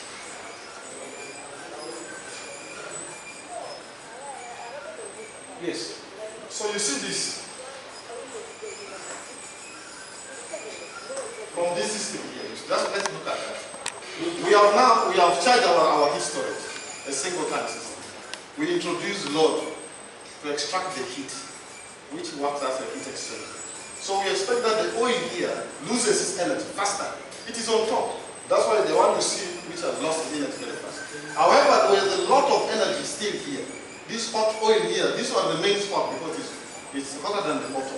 So this hot oil again enters the funnel. So in that way, that's why you see the curve is very fast. And that's what I show. And I don't know whether it is not according to the Newton's law. This is first heat exchanger. Yeah, but the first thing would also be the environment. I mean, if I wanted to get heat from a system, I just make sure in this neighborhood I put there something very cold. That is Newton's law of cooling, so it is still forced cooling. The law should be obeyed whatever the situation. That one gone. Jimmy, I have spent 6 years in Makerere University, and I have been following this research group for quite some time. They are doing some great work. So you're part of a very big conveyor. However, you have done something that is not common. All the other members have seen before. Thank you so much. And here is my line of attack. My line of attack is usually the main argument has been stratification in the distribution of the fluid. Yes. In this discussion, you have chosen to go silent about it. Is there any reason why? Just before I fire my next question, don't you think stratification plays a part in this? In this study, stratification was not the major aspect of the study. However, do you think it plays a part? Do you think stratification plays a part? During charging, fine, but during discharge, we have the problem now is solved because there is no mixing. No, you see, Jimmy said yes. It is what people have been doing in the last 6 years. Yes. They have told us and convinced us that stratification plays a part. It determines how efficient our system is. It determines how much energy is available to you to extract during the process of discharge. And from this graph, you can also see that the tank is stratified. You can see that we have it's there. However, we are saying that for this case, that's why you see they have not appeared. Even if I think I have not talked too much about it. Because I wanted to look at it. And I'm saying why, for me, it should be explaining whatever is happening. What made think stratification doesn't play a part? Stratification helps us with the issue of the energy. For example, the quality of the energy, which we have at every level. So, for this case, I was interested on the heat front. So, the heat front is the area where I was interested. However, you can see that I told you, you can start using the energy on top of the funnel when the bottom is still cold. Okay. So initially we have zero stratification, then as you continue charging, you can see that the tank is stratified. What would happen if I had inverted your funnel, for example? Just make it wider at the bottom and very narrow at the top. What would have happened? You destroy the heat front. No, I don't destroy the heat front. I would still heat from below and the warm fluid would rise up. And simple physics, it will still rise up. But you are now charging large volume of oil, which we are moving away from. I do not want to charge large volume because I want small volume of oil to be heated strongly, rise up to high. So if you increase the volume, the oil to be charged, so we lose the energy. Yeah, the thing is how large is large. For example, if I inverted and instead of heating 2 liters of the fluid, I heat 4, in which case maybe I don't cook in the first 5 minutes, but then after that I cook a lot. Why? I have a bigger volume of hot fluid, which rises through a very small outlet, and I can tell you the flow rate will be higher, the cooking will be faster. And this system was based on natural separation. That's why you don't see you didn't see any farm or whatever the case is. However, that we can have the student test if they have a large base fan. And we see that that's the point for a recommendation. Yes. As alternatives. Yes, exactly. One last question, sir. Because we are doing thermal energy storage systems, as David mentioned, I personally believe that should have taken the day. It is the real thing. So a good line of argument would have been to contrast the two systems, the single tank and the dual tank. And when you were asked about the advantages and disadvantages of the two, you instead told the discussant that one cooks very fast even when there isn't a lot of sunshine, and then the other one has bigger capacity but then it does not cook immediately. Yeah, they are really felt bad because you're doing thermal energy storage systems, really. So we are really interested in thermal storage. So I'm going back to that very point. Looking at the two systems, really, which one is the go-to system?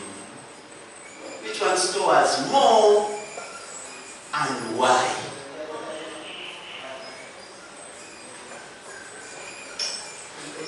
The system which the dual tank system stores more because you can upscale it. But the single tank system has one challenge. It's difficult to upscale. Like for example, but I have scaled what I have to 100 liters. I have not presented this one. I have scaled if you go to the lab. I have scaled this small scale system to a bigger one, which was able to cook 20 kilograms. But the challenge we did that we needed more space compared to the dual tank system. So in that case, the energy storage capacity can be easily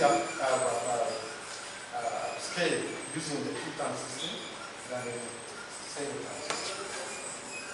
However, now your family is... However, for the single-tank system is good for household. That's why I now propose to have a mini cooker, a smaller cooker, which now will be able to take the design of the system. Okay. Yeah, Chair, I rest my case. Thank you very much, Dr.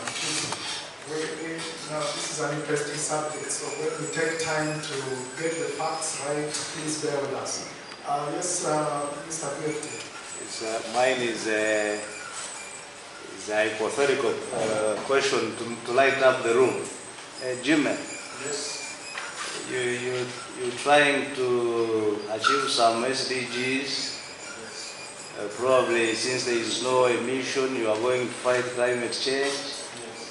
So assuming all of the countries, people take up your system, our forests grow because they are no longer cutting the biogas, our rain increases, and then it rains almost every day and is cloudy all the time. It's just a hypothetical, don't answer it. You may not answer it, you can say that's it. And now we have a nice weather, it is drizzling almost every day. What shall we do with your system? It's just hypothetical. It is optional. He'll simulate that.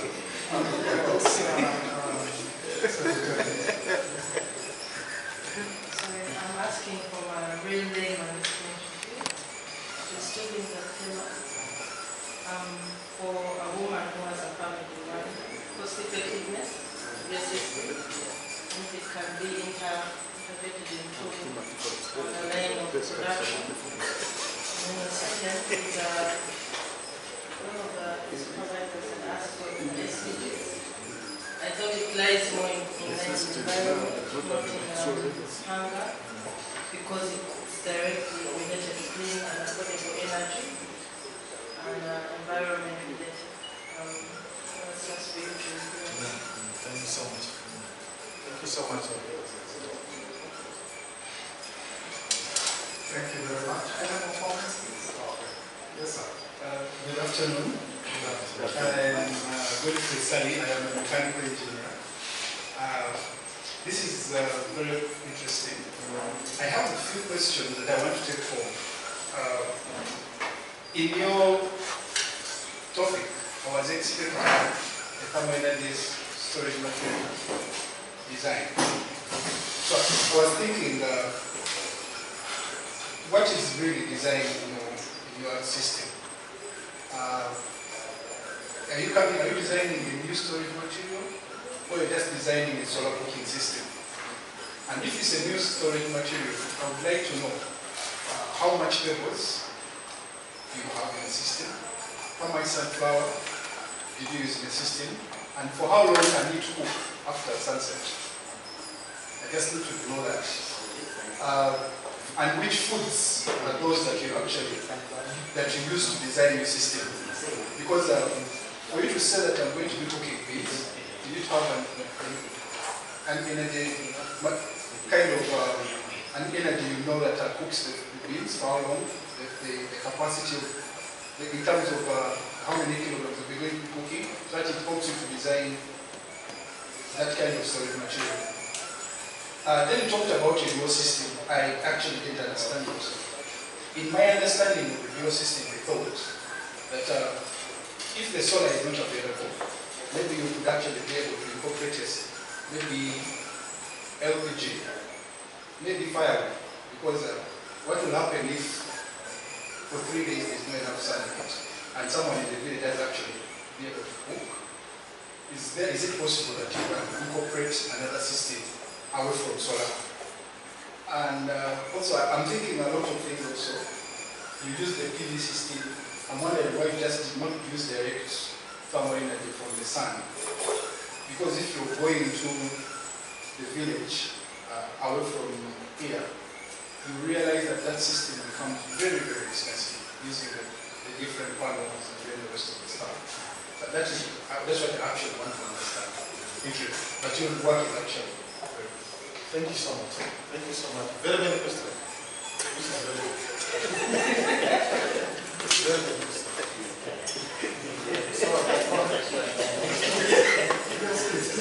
Okay. Yeah, thank you so much. The design part of this one is we are looking at how we can charge the energy storage or heat storage. And there are already some literature which shows aspects of how these energy cells were charged. And they did not perform very well for immediate cooking and even for intermittent period. So in this case, the design part which we are talking about, the engineering part, is first of all, we look at the funnel system. The way how you can generate high temperatures quickly so that you can charge the history system. So that shape which I showed you in the funnel system, here I'll show you something like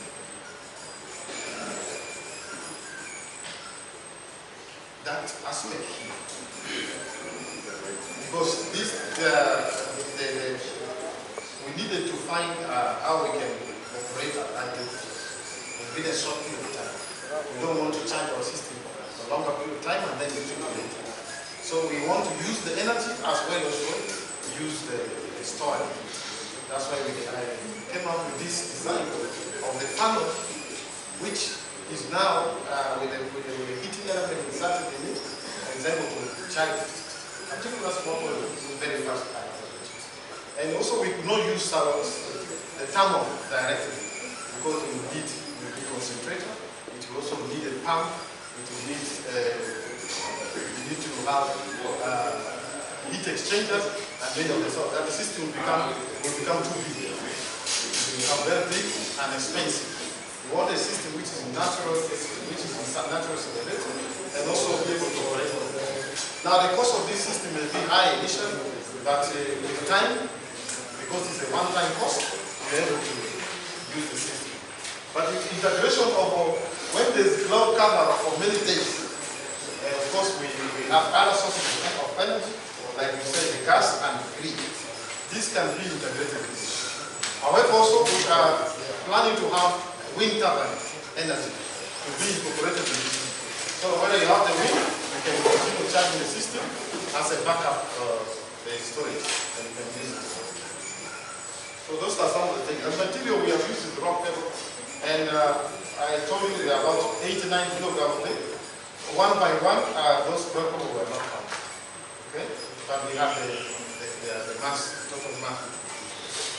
We have a particular then the volume of weight which we need to store up to 10 kilograms for a day.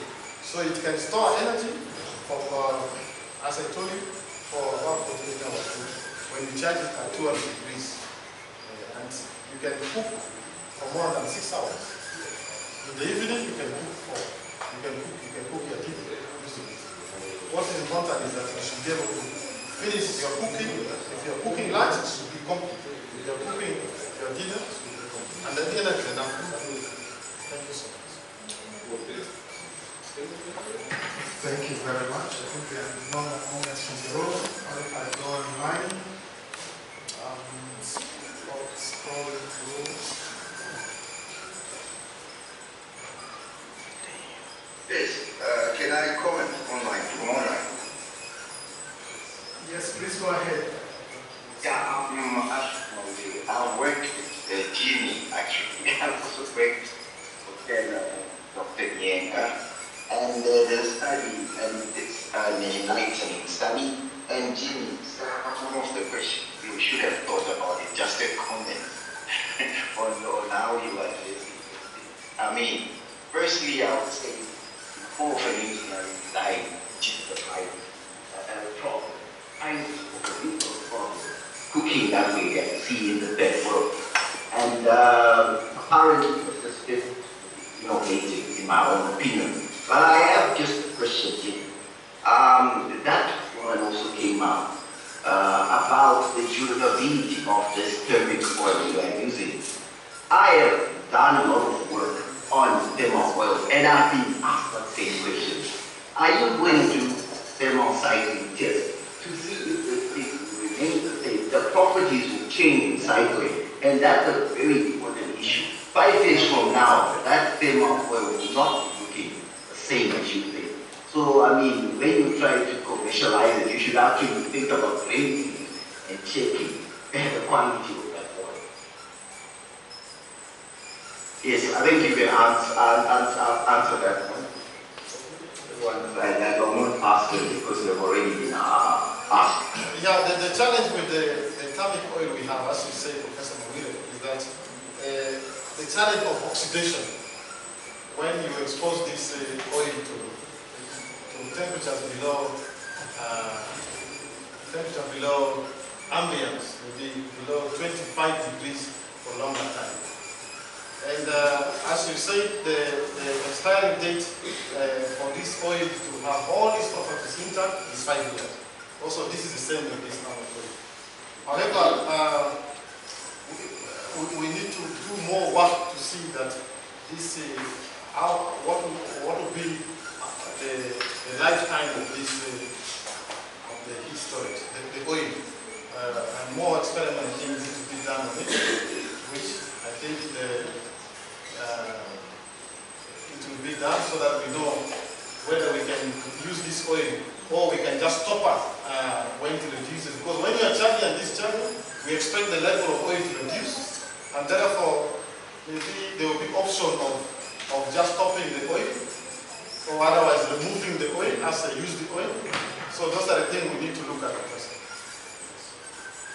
Yes, that is my point exactly. So you need to actually talk to the chemists. I've been doing this work for a long time. And that question always comes. Recently, we just published a paper where we have cycles. I mean, simulated, you don't need a large amount of oil. You cycle, you first experiment, you need the thermal analyze it, determine the thermal conductivity. Then you put the threshold cycle, maybe 100 cycles, and see. Instead of trying to do the long-term analytics, then see, do these properties remain the same? Because I think the real bottleneck, I as an expert of thermoelectricity, I always see that bottleneck. With all these, what you call it, basic materials or that, always problem. That's why some of these things are not commercialized. And I just want to make also the point. Some person, I think you asked about it. Actually, in my own opinion, even in liquid energy storage, I mean, I'm sorry to say it, this type of storage system, and that's my other question. How do you cater practically everything here? If you cycle,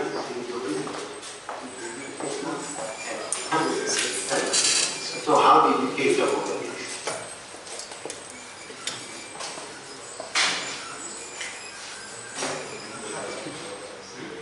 Sorry, Professor, please repeat your question. You're drifting out, so please. Okay, maybe it's a network. I say, as a practical, I was just giving advice. It's a comment. Do the thermal cycling and get the thing. Then my question is, liquid storage systems have what problem with leaks. At least with water is not high temperature. So, Jim, how do you cater for the leaks in case there's a leak, which leads to a safety aspect of it? The leakages, I think, Professor, the leakages have to be handled at the engineering phase when they are constructing this system. That would be, I think there should be carefulness when we are building a system at the engineering phase, because that's a big challenge if the leakages are there. And will affect the system, even the insulation of the system will become wet and loses its insulation capacity. So the leakage issue will be handled, I think, the best with the engineering phase when they're building the system for that case. Yeah, I'll follow up with the comment. Why not solid state storage, which doesn't leak? That's what I was thinking. I mean, you remember me and OJ, one of the I tasted storage in Norway. Yes. Why not? Can you not think about something that doesn't involve fluid flowing? I am personally not comfortable. I had a lot of bad experience. Yeah. I think the test for solid state, I think that's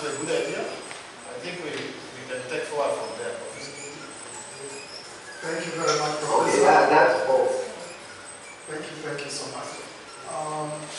I saw a hand that has gone down. Let me read out. Oh, it's there. Yes, Mr. Oyuki, please go ahead. Yes, I'm Amos Oyuki. I'm a master's student in renewable energy. Now, I don't have a question, I just have a comment on Jimmy's work. I would request Jimmy to actually include, as part of the work to be done maybe by other people, the techno-economic analysis of his system.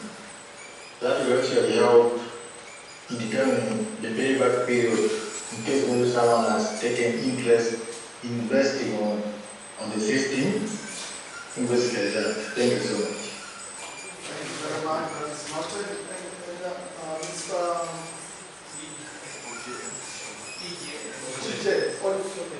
OJN, please go ahead.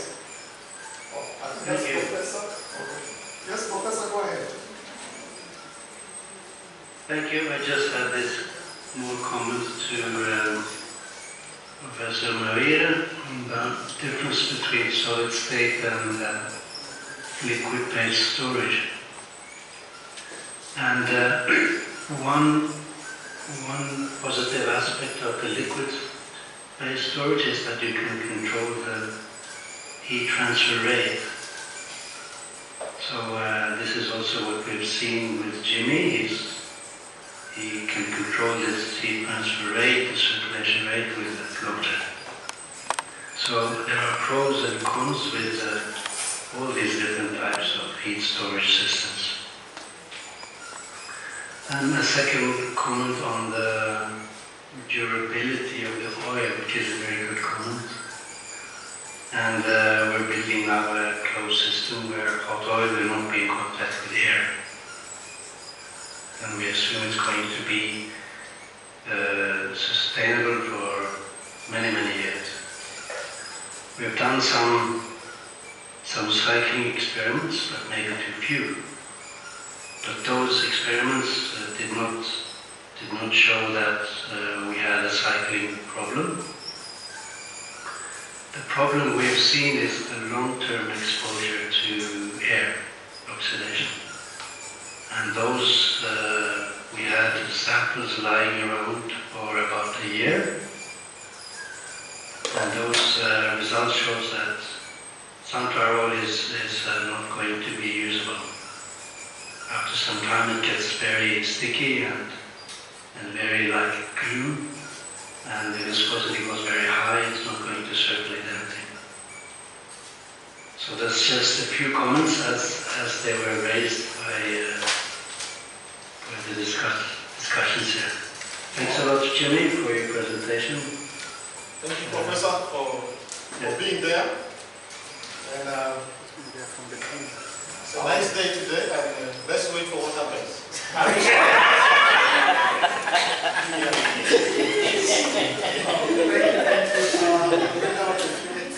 Comments online.